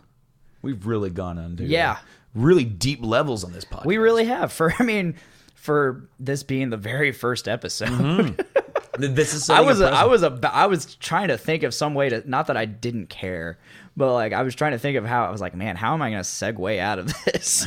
I don't know if there is a bridge to another topic. I don't know. Insert segue here. All right, so I haven't discussed my journey into podcasting. No, we've actually gone this far. we came this far into the journey of life. Yeah. Now we're gonna tangent back over here. We missed the exit. Fuck. And there were 25 miles in between. We're on that road. I've done that. Yes, me too. No, my journey into podcasting, wow, believe it or not, starts back in 2007. Really? Yes. And at the time, I had heard the term podcasting, and I kind of had, I can't remember, this is just going off of memory, really, really vague memory. I think I either heard the term or I saw a video on YouTube, and it had in the title, it had podcast or podcast ding or something. I don't know. But so I decided to make a video, and I called it And my old nickname from high school that I gave myself was Mr. Caboose. Red versus blue. No. No? Really? I mean, so many people thought so. They're like, "Oh, you stole that from Red versus Blue." And I'm like, nah. It was actually, I was just on MSN Messenger one night, and I discovered, I didn't discover, but I wanted a random, you could change your display name on there whenever you wanted. And there was always those people that had like all the little symbols and then some random song lyric and then more symbols. And I decided Mr. Caboose. And it was just random off the top of my head. That ended up being my MySpace name. That's still my fucking Gmail account, which I hate. Whenever someone asks me my email, I'm like, Mr. Caboose. The rest of the That's email. like me with mine. I get that. Yeah. Now. Like, I almost give them, like, I just give them my wife's. Yeah. So I was really happy when I finally came out with like Dick Gravy, and that became my thing. And Yeah. which by the way, we are recording this live from Dick Gravy Studios. Whoa. Anyway, so I decided to make a video, and it was Mr. Caboose's first podcast. And I can't remember. Okay, so I did the video, and I can't remember if it was this video or if it was the second video, because I remember I made Mr. Caboose's second ever podcast. And what that was a day in the life at my high school. Like, I just took a camera around and filmed like random parts of my day, people saying hi, and then I did a section at home where I gave people shout outs and stuff. And then I realized, oh, I wasn't podcasting, I was vidcasting, which is now vlogging. Yeah. And then I was like, okay. And then I did an actual audio podcast where I did like a 10-minute like audio thing where I mostly just gave people shout outs and talked a little bit, and that was fun. So fast forward to, I think, 2010, early 2010. And I was part of this community since about 2004 called avpvm.com. That's Alien versus Predator versus Marine.com. And it was this message board, but it was also a game. And without going into super hardcore details, like your posts in the message board affected stuff in the game. Like you got money, you got certain resources and stuff, and you could use that to craft or kill or buy stuff. And it was completely player driven. There weren't NPCs. There were NPCs, but it was all weird. It was the guy who made it. It was basically his own personal project, and so he pissed a lot of people off because he would just randomly add something in or reset it, and people would be like, "What the fuck is this bullshit? Where did this go? Or why did you reset this? Or this thing you added, it sucks, and oh, there's all these bugs." And he's like, "I don't care. This is literally me learning PHP." PHP coding, and like, but like I eventually just completely stopped playing the game, and I focused solely on the message board. But going on to 2010, when it was starting to slowly die off, the guy, his name's War. That was his username, was War, and his name's, I think his real name's Bill, but he decided to make an AVPVM podcast where he would talk about game mechanics in the game and stuff that was going on. And the main moderator of the message board in the game, his name was the Gremlin. I think his name was Thomas. He's a total douchebag, but him and I eventually got along. He like, oh man, this is back in the day when people were total dickbags on the fuck. I was so young that they would pick on me so hardcore, and I was just like this unknowing troll to them. But so the Gremlin had a little segment on there, and he would talk about whatever, and they're like, yeah, if everybody wants to record a segment and send it in, we'll put it on the podcast. And I was like, so I did that. I think I did like 2 or 3 segments, and the whole thing was I would have people on the message board ask me questions, or I would basically talk about a certain time period, because since I'd been there so long, I had gone through so many different phases of the site, and different, like when the people were actually playing the game, we would have wars. and all that. We would clan up and have wars. And so like I'd go over. I was like, oh, by the one time like the aliens all banded together and formed like its own government on the website. Like we literally, like somebody actually wrote out a constitution. And if I can dig it up, I will find it and send it to you, Brando. But I would basically on this podcast or this segment, I would talk about things that happened, and it was fun. And I just stopped doing it. It was one of those things that I lost my care for it and didn't do it anymore. And they honestly didn't do another one after I stopped. So I was like, okay, cool. And around that time, I had also started watching the Rooster Teeth podcast, which for those listening, if you don't know Rooster Teeth, they are the people that they created Red versus Blue based off of Halo. And so around 2009, 2010, they started a podcast called the Rooster Teeth Drunk Tank. And I love that. I still to this day will listen or watch the Rooster Teeth podcast, and which it's no longer called the Drunk Tank. It's the Rooster Teeth podcast. Unfortunately, I love the Drunk Tank name. Like that was a great name, but and they don't get quite as drunk as they used to. They're a little older now, but like the topics have changed too. Like back then they would talk a little bit about like what they were doing with Red versus Blue. And then they would just talk about like random subjects and like what's going on in current events, what's going on here and all that. And that now it's like their company's grown so much, they just talk about the company and like their personal interactions within the company, and they make fun of each other, and it's fun. And that was my first taste of like what a real podcast was, besides like that little AVPVM thing. Mm-hmm. I got to see this Rooster Teeth podcast, and I'm like, wow, this is really cool. I enjoy listening to them because me as a person, I like meeting people despite having social anxiety and all that. And like, I'm a very social person, kind of like I've really grown to enjoy meeting new people and learning about them. I have a very addictive personality when it comes to people. When I meet someone or I notice that I click with somebody, I try to surround myself with that person. I try to get to know them, and because of that, like I develop bonds really, really well. So listening to these podcasts, I felt like I had a bond with these people, and it was really cool. Right.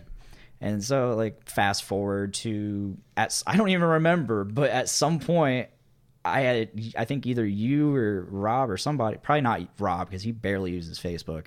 But I think it was you. We became friends on Facebook, and I think you invited me to the Journey into Comics page. And I don't even think I ever even listened to it. I just saw in there, hey, we're asking, like, send in your questions, and I think I may have sent in a couple questions. We had some really funny questions, like, what kind of toilet paper do you use? Yes, that was one of mine. Was it?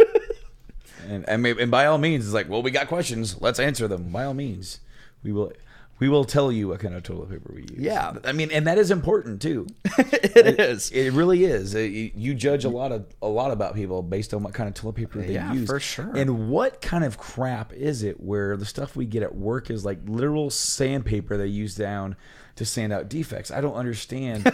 I'm being serious. It is like they just slice a piece of tree. They don't do anything to it, and they just roll it up, and they send it out, and you're supposed to wipe your butthole with it. I don't get it. These working conditions, these I guess, non-working conditions. I wonder if they have Charmin in union factories. Oh, man. That is a good question. That is a good question. If anybody has the answer, please write in. I'll post I'll post my Twitter tag, my Twitter handle on the actual Facebook page at some point, and you guys can tweet me. But anyway, so I don't think it wasn't until I think the first time Nick Torres was on the Journey into Comics podcast that I listened. Mm-hmm. I remember the episode. It was either that or the Civil War debate. Okay. Well, we did both around the same time. Yeah. I think it was still technically Christmas shutdown that they were on. It was like right near the end of it. Yes. That Mike, because I had Mike and Nick on in the episode. It was a Brando cast, what eventually would just become the Game Addicts podcast. Yeah. In all reality, the episode was called Surge and Crispy M&Ms. Yes. Because both had just come back out of like retirement. And I happened to just buy both because I remember my friend came over from Illinois, and I stopped at the gas station on the way back from dropping him off. And I'm like, And that's exactly what I picked up. Crispy M&Ms. I picked up some Surge, and I bought it and didn't eat it on the way home. I waited till they got there, and I'm like, "Did you see this?" And they're like, Yeah. "What?" And then, you know, when you first came over to the line and we became friends, you know, things, you know, eventually, you know, evolved into where I remember you were at Mike's house the day that we did the food challenge that we recorded that I never edited. Yeah. Throwback to that. I lost footage, by the way. Otherwise, that would have been edited. I unfortunately, I lost like a whole root beer tasting, or a whole, like, one of them. And when I'm such a perfectionist that if something goes wrong, I just toss it and say it was all worth it. It was so much fun to do. But you were there that day, but you didn't stay. You went to a concert or something. Yeah, I had. It was my buddy Frank. His new, at the time, new band Damn Us All was premiering that night, along with my friends in Catalytic, and so I went to that in Indy. Damn Us All is no longer a band though, which sucks. Anyway.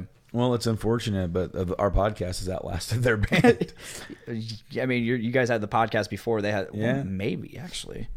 No, okay, so I think Damn Us All started in, I want to say mid to late 2013.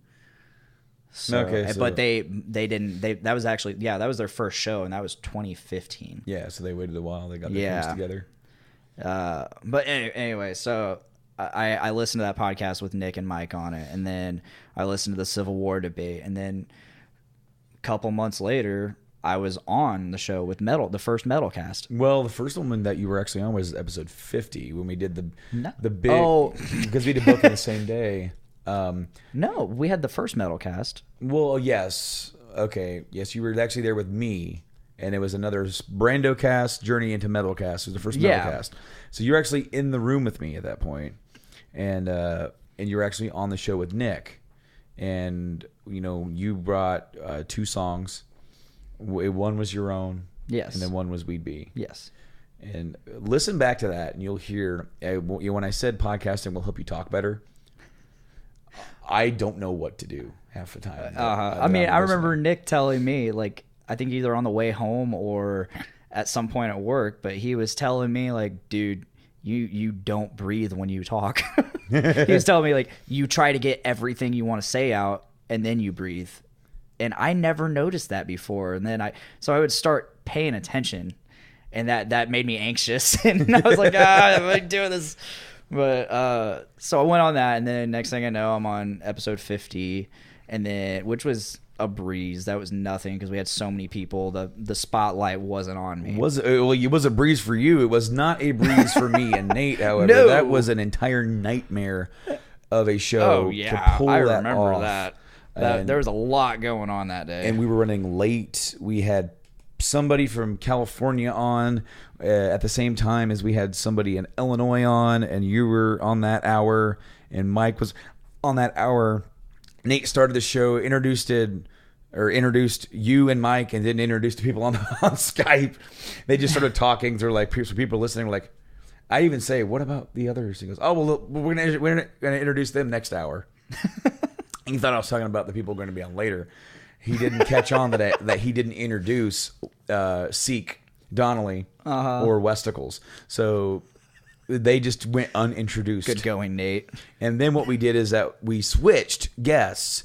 Nick ended up sitting in. Rob was since he was our first guest, besides me, we just made him like a full-time co-host, third co-host. So he was going to be on all the show. Like for the entirety. And then we had Shuddy Boy from Philly and Kevin Kraft from LA on Skype. And So we had all these different times. We are coordinating with all of this crap. And it was just this big mind fuck. And literally, I got to enjoy zero of that. That sucks. That really sucks. I had a blast. I think most of us had a blast because it was just, for me, it was laid back. But for you, behind the scenes, well, shit. it was, and you can kind of hear it because I was I'm better now. Hopefully I'm picking up audio pretty good because I'm using a different microphone than I usually am. But back then, my USB mic was so good, I literally sat and recorded way back here. Yeah, it picked me up like nothing else. Well, these are not condenser microphones. These are dynamic, and they don't pick up quite as well. I got to really crank the gain sometimes on these, especially on the one you're using. Hopefully, because I have it angled to look at you, and I'm probably like way over here talking like this sometimes. Hopefully not. I think you'll be all right. Anyway, for that episode, you can barely hear me because I'm not used to talking into a microphone, and Nate had to continuously tell me that. He did that to Nick too. Oh my God, that was so hilarious. Like, Nick fucking talking to the mic. Yeah, but wouldn't it be funny if so we're talking about this right now, how we're talking speaking into the mic, and what if I go to edit this or check this out later and you can't hear shit? That would be hilarious. That would be very and see, it's funny because I could hear my voice right there. Yeah, we can see the waveform. And earlier I was talking and you couldn't see it at all, so I'm worried. I am too, but oh well, we'll figure it out. It'll happen because trial and error. This is episode 1. Yes, it can be terrible. Guys, this is podcasting. Remember, everybody's episode 1 sucks. I feel like this is a really good episode 1 though. I think this is going really well. Having you on those 2 shows, we wanted to try and get everybody on the show for 50 that had been on in some form of capacity. Mm-hmm. So Rob, you, Nick, Seek, Wes, Shuddy. The only person who had never been on before was Kevin, who he is the host of the Mad Scientist Party Hour with Shuddy, and where Seek frequently guests on. So having him on there was like a different exposure, Yeah. That was such a nightmare to set up. And when we got to the next one, because we took a break, went and got some Taco Bell, watched some really weird fucking movie that Nate had us watch on. Was that a trip to the moon? Yes. That was so fucking weird. It was all of 15 minutes long. But I know. Fuck, that was weird. And it was on Netflix too, right? Yeah, they had the colored version and the black. Which one did we watch? I don't remember. Yeah, it was from 1901. Yeah. Anyway, so we went back to do the metal cast, and finally I'm relaxed. But it seems like Nate and Nick are not. Because that whole first hour, they seem on edge, and they seem to be in bicker mode. And, well, that's Nick for you, first of all. Well, that's just in general. He likes a good debate and like a good argument. He likes to stir the pot, and that's fine. But it was really funny because we're joking about it because it was so hot back there. It's so uncomfortable because of my lack of central air, because it broke the first year we lived there, that I cranked the AC when we left and just never turned it off when we went back in. and to this day, that's one of my favorite episodes that we did. And then from there, I want to say it was a good while before we had you on again. Yeah. I can't even remember when the next time I was on. But before we get to the next time I was on, shortly at almost directly after Metalcast in episode 50, Nick started talking to me. He started talking to you, and then he started talking to me about starting a podcast. Yeah.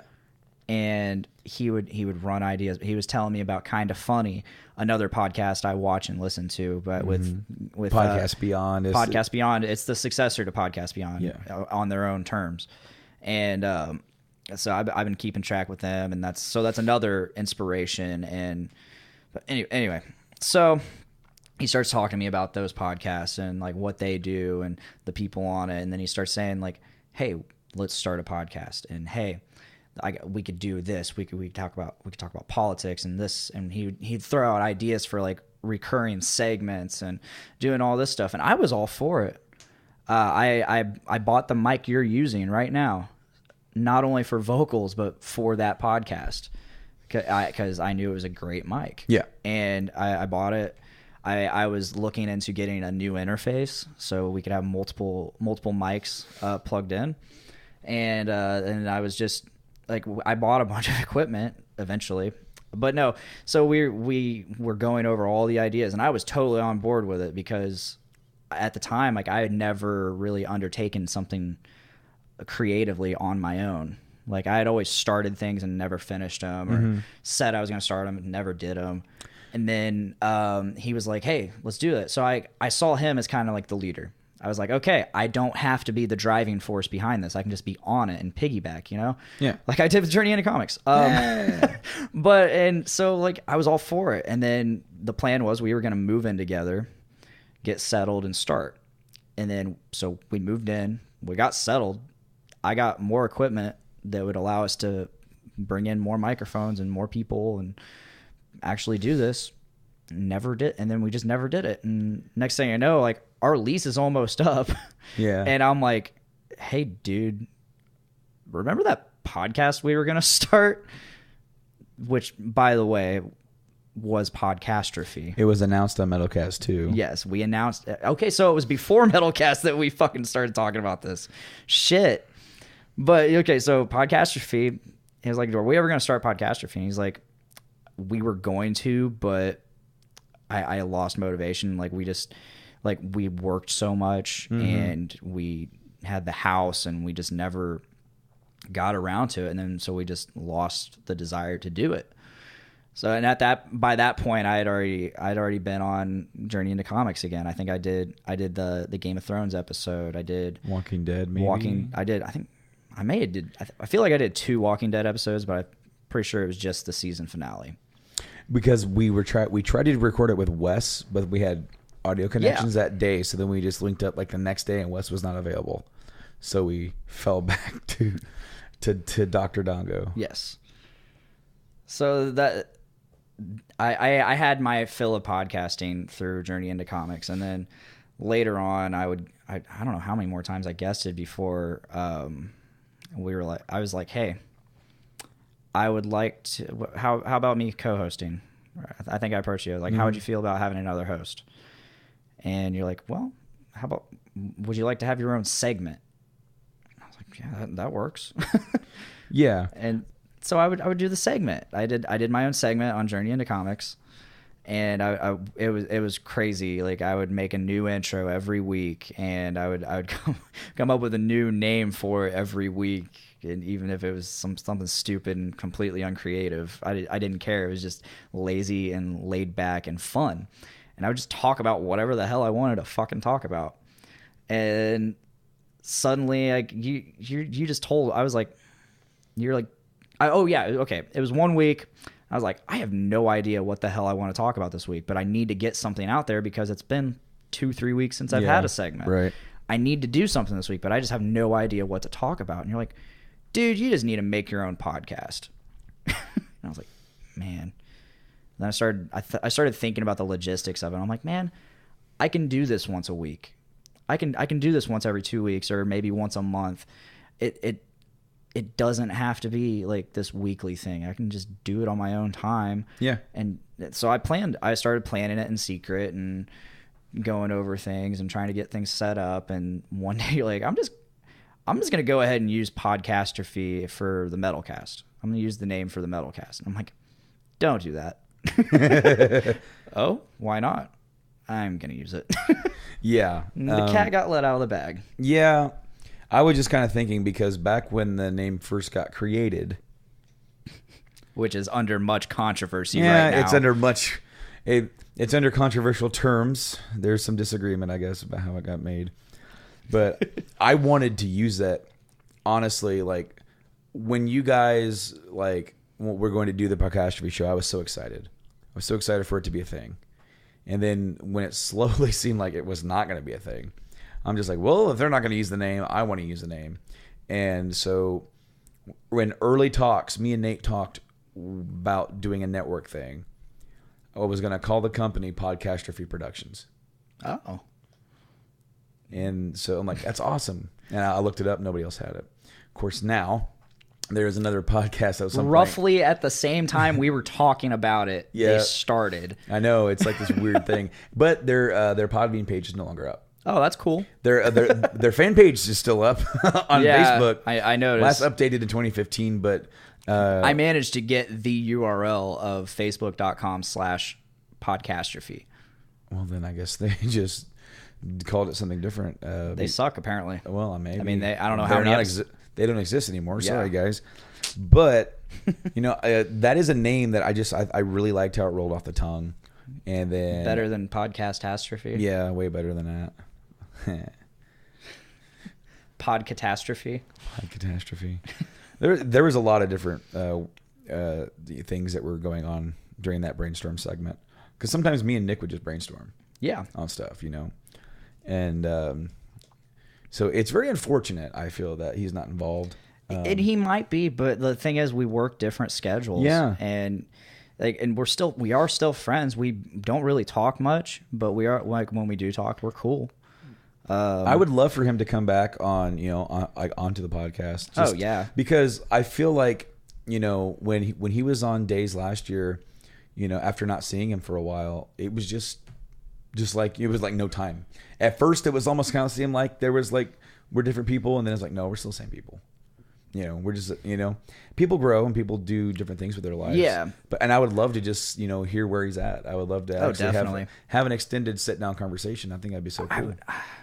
I want to have him on, but I would feel weird about it because, like, oh, come on to my show that we talked about. Right. And I don't want to be selfish. I don't want to be territorial, but this right here, it's not what it was going to be. Well, you've put the work in. I put the work in, and this is not what it was going to be. Mm-hmm. But I would feel like I feel like if I brought him on, he would feel some kind of ownership over it.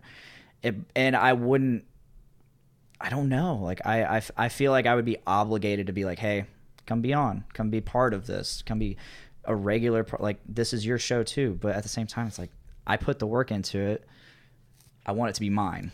Yeah. Mine. And I understand that. Cause I feel shitty like that, but I understand it because going back to when you asked me if you could be a host, we went through a period where we had a third host. Yeah. Shuddy and that's boy. What got me into it. I was like, well, you don't have Shuddy anymore. What about me? Well, here's the thing is that, Shuddy Boy's awesome. And, I really enjoyed having him on.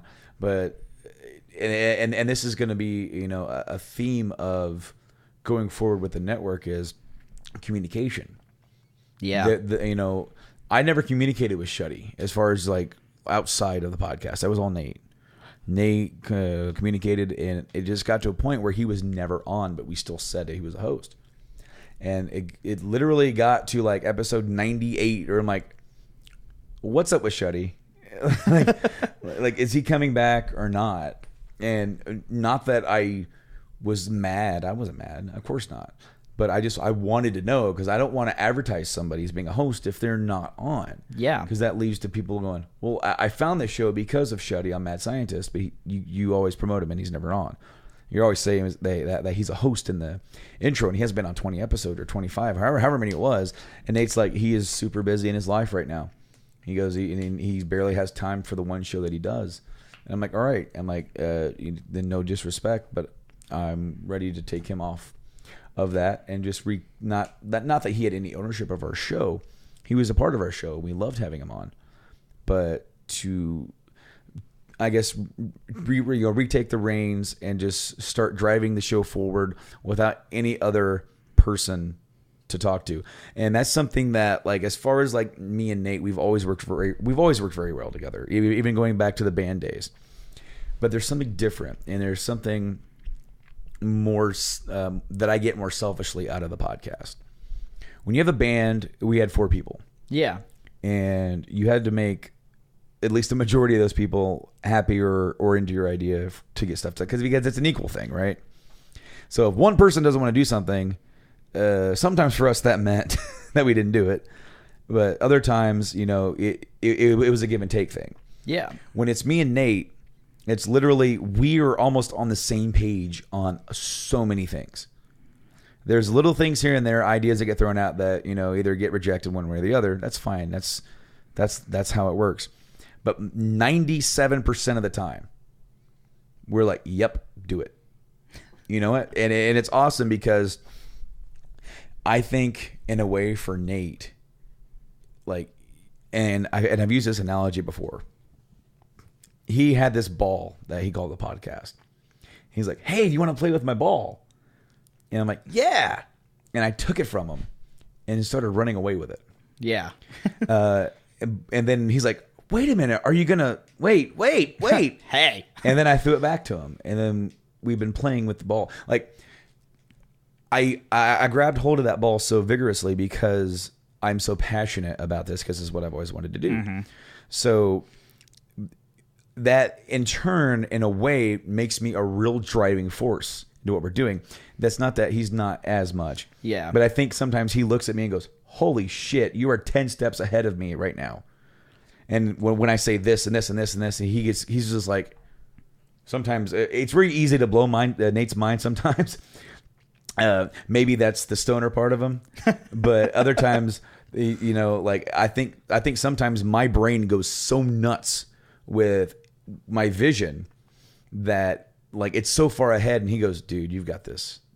He goes, and he has even said this show we wouldn't even be doing a show if it wasn't for you at this point, because of you coming in and being so passionate about this and having it be a name that I didn't create, but still like took somewhat ownership of it, and it has become such a 50-50 thing. While I said I march forward so much for it, maybe I pull the 50 into a 70 or an 80, but it always pulls back because I never do anything except for purchasing journeyintocomics.com without telling him. Yeah. Because I actually did that and said, hey, guess what I just bought? I mean, I guess it's more of a fear that if I bring him in, he's going to take it over. And I don't want that. I want, this is my baby now.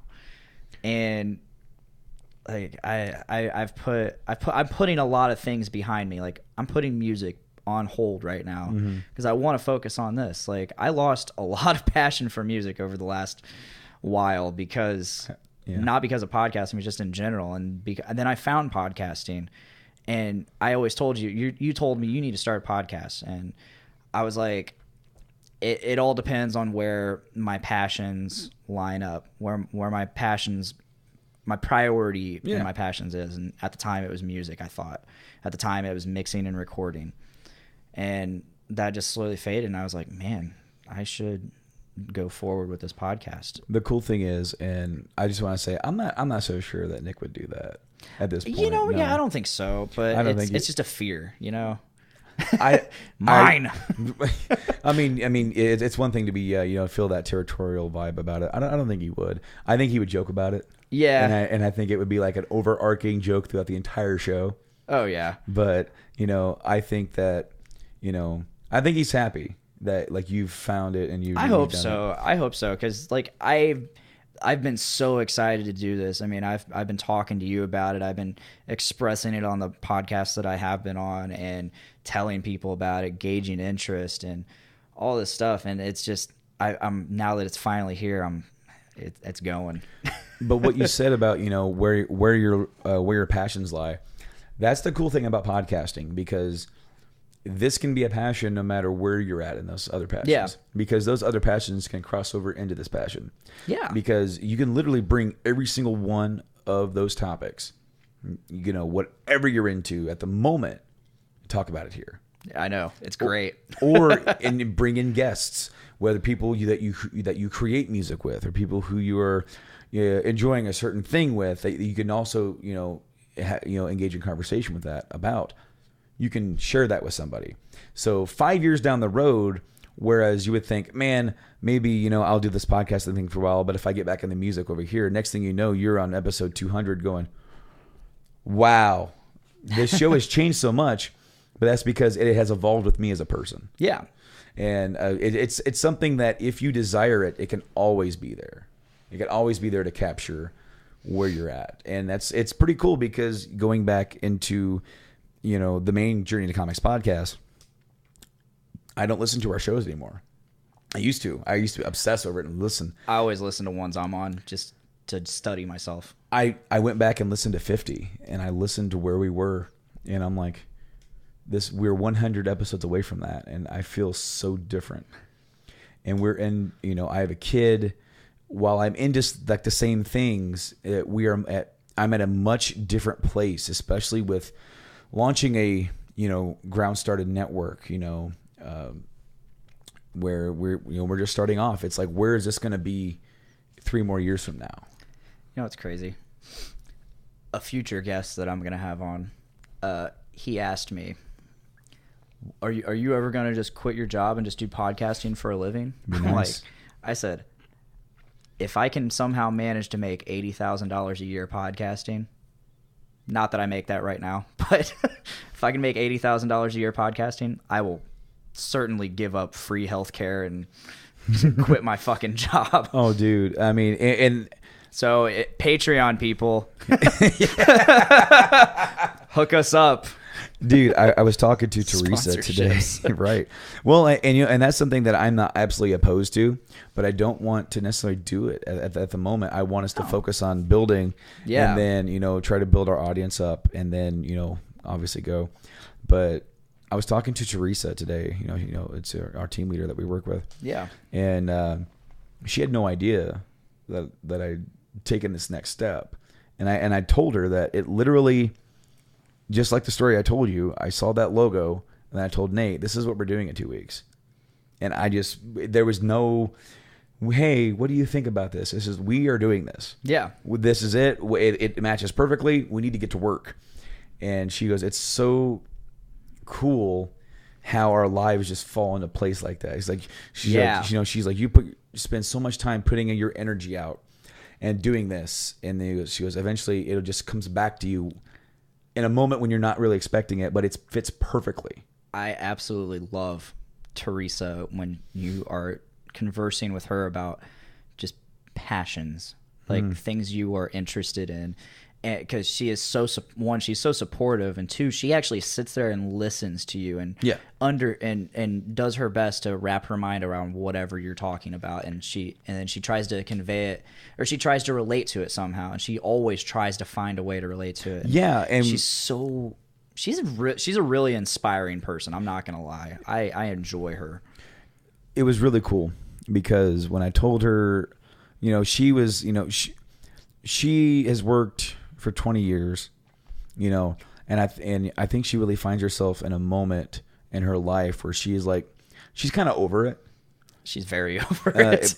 But really is like she wants to be over the daily bump and grind. She wants to be doing something she wants to enjoy doing. It's almost like she's ready for retirement, essentially. She's ready for fulfillment. Yes. Yes. Great terminology for that.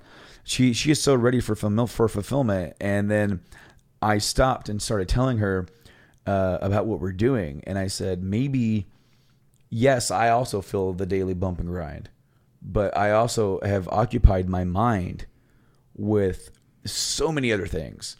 I've got my kid. I've got 3 podcasts that I'm on, 2 weekly, 1 bi-weekly here soon. Oh, and you'll be on Podcastrophe. Yeah. I'll be back. Can't miss that Richard episode. Oh, spoiler alert. Yeah. Winter is coming. Oh boy. Anyway, I started telling her that I've now surrounded my outside work life with things that I'm very passionate about, whether it be podcasting, gaming, my family. And when I'm not at work, I focus on that. And I'm always thinking, I'm always doing, I'm always weaving in and out of those different mindsets. And then when I started telling her about like the network and how much of work I've put into it, and making me and Nate spending hours coding color on the dang website, and then scripting our promos and recording the promos, working on the Patreon, getting it to sound just exactly right. Then after all of that, recording 151. And we're already tired at this point. And then, staying up that 24 hours. And she goes, I need to find something like that. Something that I can really find that much fulfillment, like you said, or something that I can be as passionate about outside of here that has nothing to do with here, that she can really sink her teeth into and really put her mind into. It's funny because I always thought music was that for me. And then, me too. And I said, which, being more specific, I always thought singing, like being a front man for a band, I always thought that was my thing for me. And then slowly I just learned it. Maybe it's not that I'm not as, I know I'm not as good at it as I should be, but I didn't have the drive to put in the work for it. And so I fell out of that. But then I was like, oh, but I've always enjoyed recording. And then I got big into that. I dove headlong into it and bought a shit ton of gear I didn't need that we're using right now, thankfully. Hey, it's I have getting some use. I have a use for it other than music, and then so like mixing and recording became my thing, and I learned. I actually did put the work and effort into that. I remember into learning all that. I put money into online courses for it, which I never did that for music. I took a month worth of guitar lessons, which I'm supposed to go back next month, but I just can't afford it. Not at the place we're doing. So I'm thinking about taking my name off the list for the month that I'm scheduled for. But I found this podcasting thing, and it's something that kind of just fell in my lap. Like I always enjoyed doing it with you guys. I always enjoyed being on the show, but I never saw it as like one of my passions. But the more I thought about it, the more I decided I was going to do this podcast, the more I was like, you know what, this is awesome, and I love it, and this is a passion. I do find fulfillment in it because I love conversing with people. I love getting to know people and talking about the things that I like with people that like the same things or don't like the same things, and arguing and discussing. So I love that this fell into my lap. It's perfect timing. I mean, as you said, I also was very passionate about music and writing and playing music. And it got to a point in my life where I was no longer passionate about it. And that is around the time that I left the band. Yeah. There was actually a point a year before that I started a film project about us making our first EP or whatever in a while. It was going to be like a YouTube series, a collection of videos. And I remember how excited I was for that. And then in retrospective to see that, to realize I was excited about filming it, not about recording it. Yeah. And that is such a wake up. And I realized that about a year later, or maybe less than. I think we started that in August, September, and then by May. By the time we got the EP done, because the whole video series fell apart because I didn't live close and I couldn't capture everything because the drummer and Nate and his dad, they lived in the house. So when they felt like, hey, let's go work on this, they would work on it. Yeah. So things that I would need to capture to tell a story to suit what we were working on was done during the week when I wasn't there. And so after a while, I just quit on that. And then eventually I did leave the band, and I felt really empty for a bit. But I'm such a creative person. I write stories in my head, whether it be original work or even take off of other works, creating my own worlds or stories within that. We're like fan fiction, I guess you could call it. Then getting to where this is, it's like I get the same enjoyment and fulfillment out of podcasting that I did out of performing music. Yeah. It is different than writing music because there is such a cathartic means of telling, sending out what's in your soul out there. But in the same way, a podcast can turn very emotional. As it did today. And then you can really let out all your feelings, and it can be an outlet to do that and get in a way. Okay, you're not writing this awesome song to tell it, but you are letting that part out, and then you're going to walk away feeling lighter, It really sucks because back in the day when I did have a passion for writing, I didn't have a band. I didn't have a means to put what I was feeling into music. I could write lyrics, but I couldn't do anything with those lyrics. Yeah. And then I got a band, and I was able to do that. And then I lost that band, and I wasn't able to do that. And I lost that band right at the same time I was engaged, and she left me. And so I lost the band at almost the same time. So I had no outlet, and I was freaking the fuck out. And then I got my band, The Fallen Mind, and so I had an outlet again. I was able, and I could do it my way, and I was able to record. And actually, with my previous band, I wasn't able to record. But and then life just got better and better, and I've right now, where I'm at now, I have nothing. I have no soul to bear, like that. I don't want to write music unless it's bearing some part of my soul. Like I don't care about expressing my happiness. Like You have the D. Snyder syndrome. yeah, exactly. Like I'm happy, and I only write well when I'm not happy, because I don't need to express my happiness. You can see my happiness. Mm-hmm.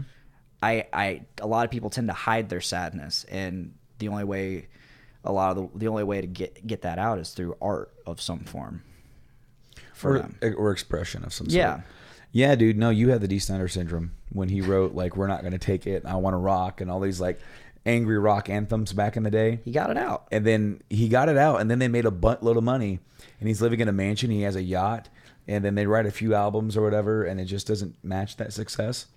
And then the record label's like, "Hey, we want "I Want to Rock." We're Not Going to Take It." Mm-hmm. We want the angry, twisted sister. And he's like, "I have a yacht. I am not angry anymore."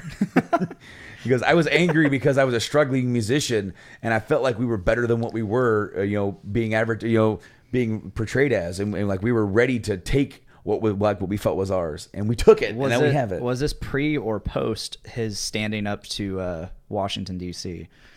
I don't know. I don't. That was beautiful. Oh yes, when he showed up to Congress wearing like the denim vest, yeah, and the jeans, torn up jeans, and he still had like the hair teased up. Oh yeah, that was badass. Well, I would say we're getting pretty close to a stopping point, but this wouldn't be a show without something ridiculously. This wouldn't be the Dick Tyner show without something ridiculously stupid. And I saw something ridiculously stupid today, and I posted it, and it said the Juggalos, which if you know me, you know how much I fucking hate Juggalos. They are marching on Washington. What? Yeah. Really? Anti-Trump rally, anti-Trump Juggalo rally. They're marching on Washington against Trump and against not all the Nazi shit that's been going on. For those listening in the way future, we are in a time period where Nazis are roaming America, and our president is apparently supporting it. So I have some very good people on both sides, and there's some and there's violence on both sides, yeah. But so I posted this, and I just immediately got this great idea in my head. Because if there's gonna be Nazis in there, and the Juggalos are violent towards them, and the Nazis are violent towards them, Nazis are gonna turn their cheek away from the Jews, and they're gonna focus on the Juggalos, and then hopefully our president keeps supporting that.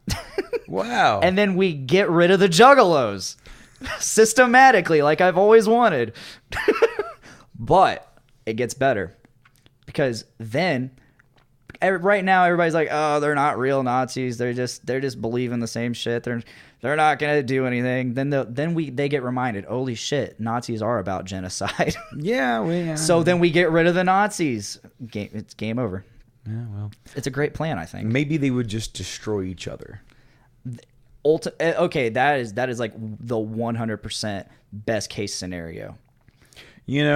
It's almost like it's a situation where both would be weak at the same moment. They've been fighting each other for so long.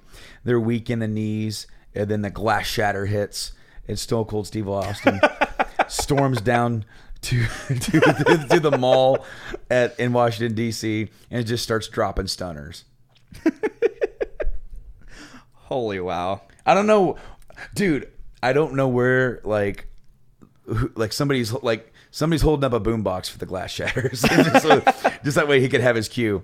But I do remember that randomly reminded me, there would be these conventions where you'd have gaming personalities doing they would be doing a panel. Yeah. They'd be sitting on a table, and they'd have a room full of people. And then you'd have these guys from this other group, and they're friends with the people on the panel. And then you would have three of them with NWO shirts, and one guy with a loud boombox start playing NWO music, and they take over the panel. Oh, that's great. I saw that. I'm trying to remember. I think that was like a couple of them were the Game Chasers, and one of them was Pat the NES Punk. If you guys ever want to find those are just hilarious. And that's just what I think of as like after the Austin thing. That's how my brain went. It went Austin dropping stunners, guy holding boombox, fake NWO taking over video game panels. Wow, that's boom, boom, boom, boom. Oh right, man! All right, well, I think that is it. Do you have anything you'd like to add? Well, we have passed the 2-hour mark. Yes. This went a little bit longer than I thought, but it was a really, really well done first episode of Podcastrophe. I feel maybe, I mean, as with anything, a podcast needs to find its wheels and get moving. Right now, you being on my first episode, you are my training wheels. Well, I mean, and I'm okay with that. And I'm proud to have helped at least a little bit, because this is something that, I feel like I haven't been able to do that for some people, but I look at all the people who I've introduced, and, you take a guy like Mike, who is not really the best speaker, but he's slowly getting better. That's good. As we do Game That's Addicts. Great. He even mentioned this the other day, how back when I was even on on the Brando cast and then early Game Addicts, he goes, you would talk and I have a comment. He goes, and you would drive it. He goes, and now I feel like I can actually just take over and have my own spot that I want to talk about, and I can be descriptive enough, and then you can take a step back and we can share that a little bit. Critiquing myself today, I noticed for a while you were talking of okay, yeah, well, yeah, but that's just me. I like to let people talk, and I let them go because I like to listen. But I'm glad that this podcasting thing exists and that it's a form of help to help people talk. It's crazy that we need that these days. Well, with everybody, we live in a generation where everybody is so sucked into their technology, into our technology and into our devices, that we forget to communicate with each other person to person. Yeah. And so interpersonal relationships have suffered. Yes, it has tremendously. I mean, it boils all the way down to just enjoying a movie with someone, and you look over and they're looking at their phone. You're like, "Are you fucking kidding me? Watch the movie with me." I have a very personal relationship. Sometimes I have to yell at my wife to get her to get off the phone. I'm like, "You wanted to watch this with me? Then let's watch this." I am not so much against it with a movie that we've already seen, but with Game of Thrones or something like that, new episodes, my phone is down. I don't look at it.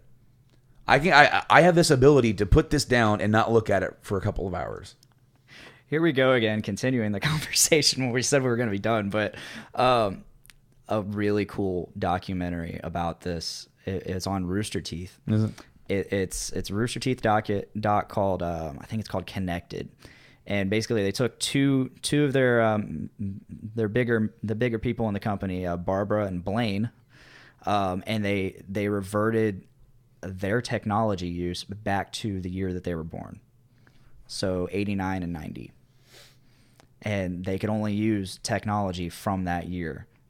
Good luck getting a phone to work. They got phones. One of them had a hamburger phone, and they had Polaroid cameras, and they had to they could only use computers from that era. They had to write letters. Luckily, they had people come in and take over their part in the company, and they would just give directives through paper, snail mail. They had to use actual maps to find places. They had to use telephones. They replaced all their TVs with TVs from that year. It's a really cool. I think you have to pay to see it though. You have to be a first member on Rooster Teeth. Okay. I think I don't know if it's still that way, but it's a really cool documentary. It's really worth the watch. I love it. Cool.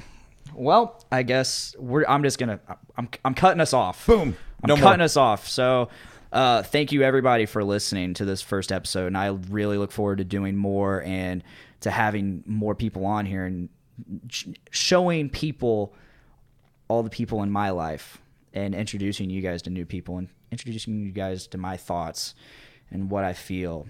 So I look forward to you guys coming back and listening. You can find me at facebook.com/podcastrophe. Brando, you got any plugs? Well, yes, you can always check out journeyintocomics.com, where you can find this show among many others like the Journey into Comics podcast, Foodies Watching Movies, Journey into Wrestling, the Poor Report, Poor Rapport. Yeah, Poor Rapport. Yeah, I keep messing up when I say that. I think, and then Nate's new podcast, The Voice of Survival. If you want to check out my other podcast on gameaddicts.podbean.com, you can check out the Game Addicts podcast. And of course, you can search Journey into Comics Network, Game Addicts. You can search those on your favorite podcast service and just subscribe. That way you never miss an episode. And if you so desire to help us out, head over to the Journey into Comics Network Patreon, where you can throw us a bone or three, and you can get early access to every single show up to a week. Game Addicts this week. The new episode, for the week came out on podcast services and on YouTube. Then the episode that we recorded that day hit Patreon. So literally we had 2 episodes launched on the same day. We had that week's, and then the one we recorded for next week is on. And so we're going to do that as much as we can for anybody who wants to back us over there. When and where available. So whenever an episode is recorded and I get it and it's ready to go up and be scheduled, it's going to go on Patreon. You might be listening to this on Patreon right now. Yeah. That's crazy. So if you are, thank you so much for supporting us. Yeah, thanks again, guys. One more thing. Huge shout out to Colby Terry for making that amazing intro based off of a guitar idea I had. You did a really awesome job. I can't wait to have you on this show. And another huge shout out to Nate Phillips for making the logo, another logo I haven't revealed yet. Mm-hmm. And, just being part of this entire family and having me part of it. I love being part of this Journey into Comics Network family. So without further ado, this has been a Podcastrophe. Bye, guys.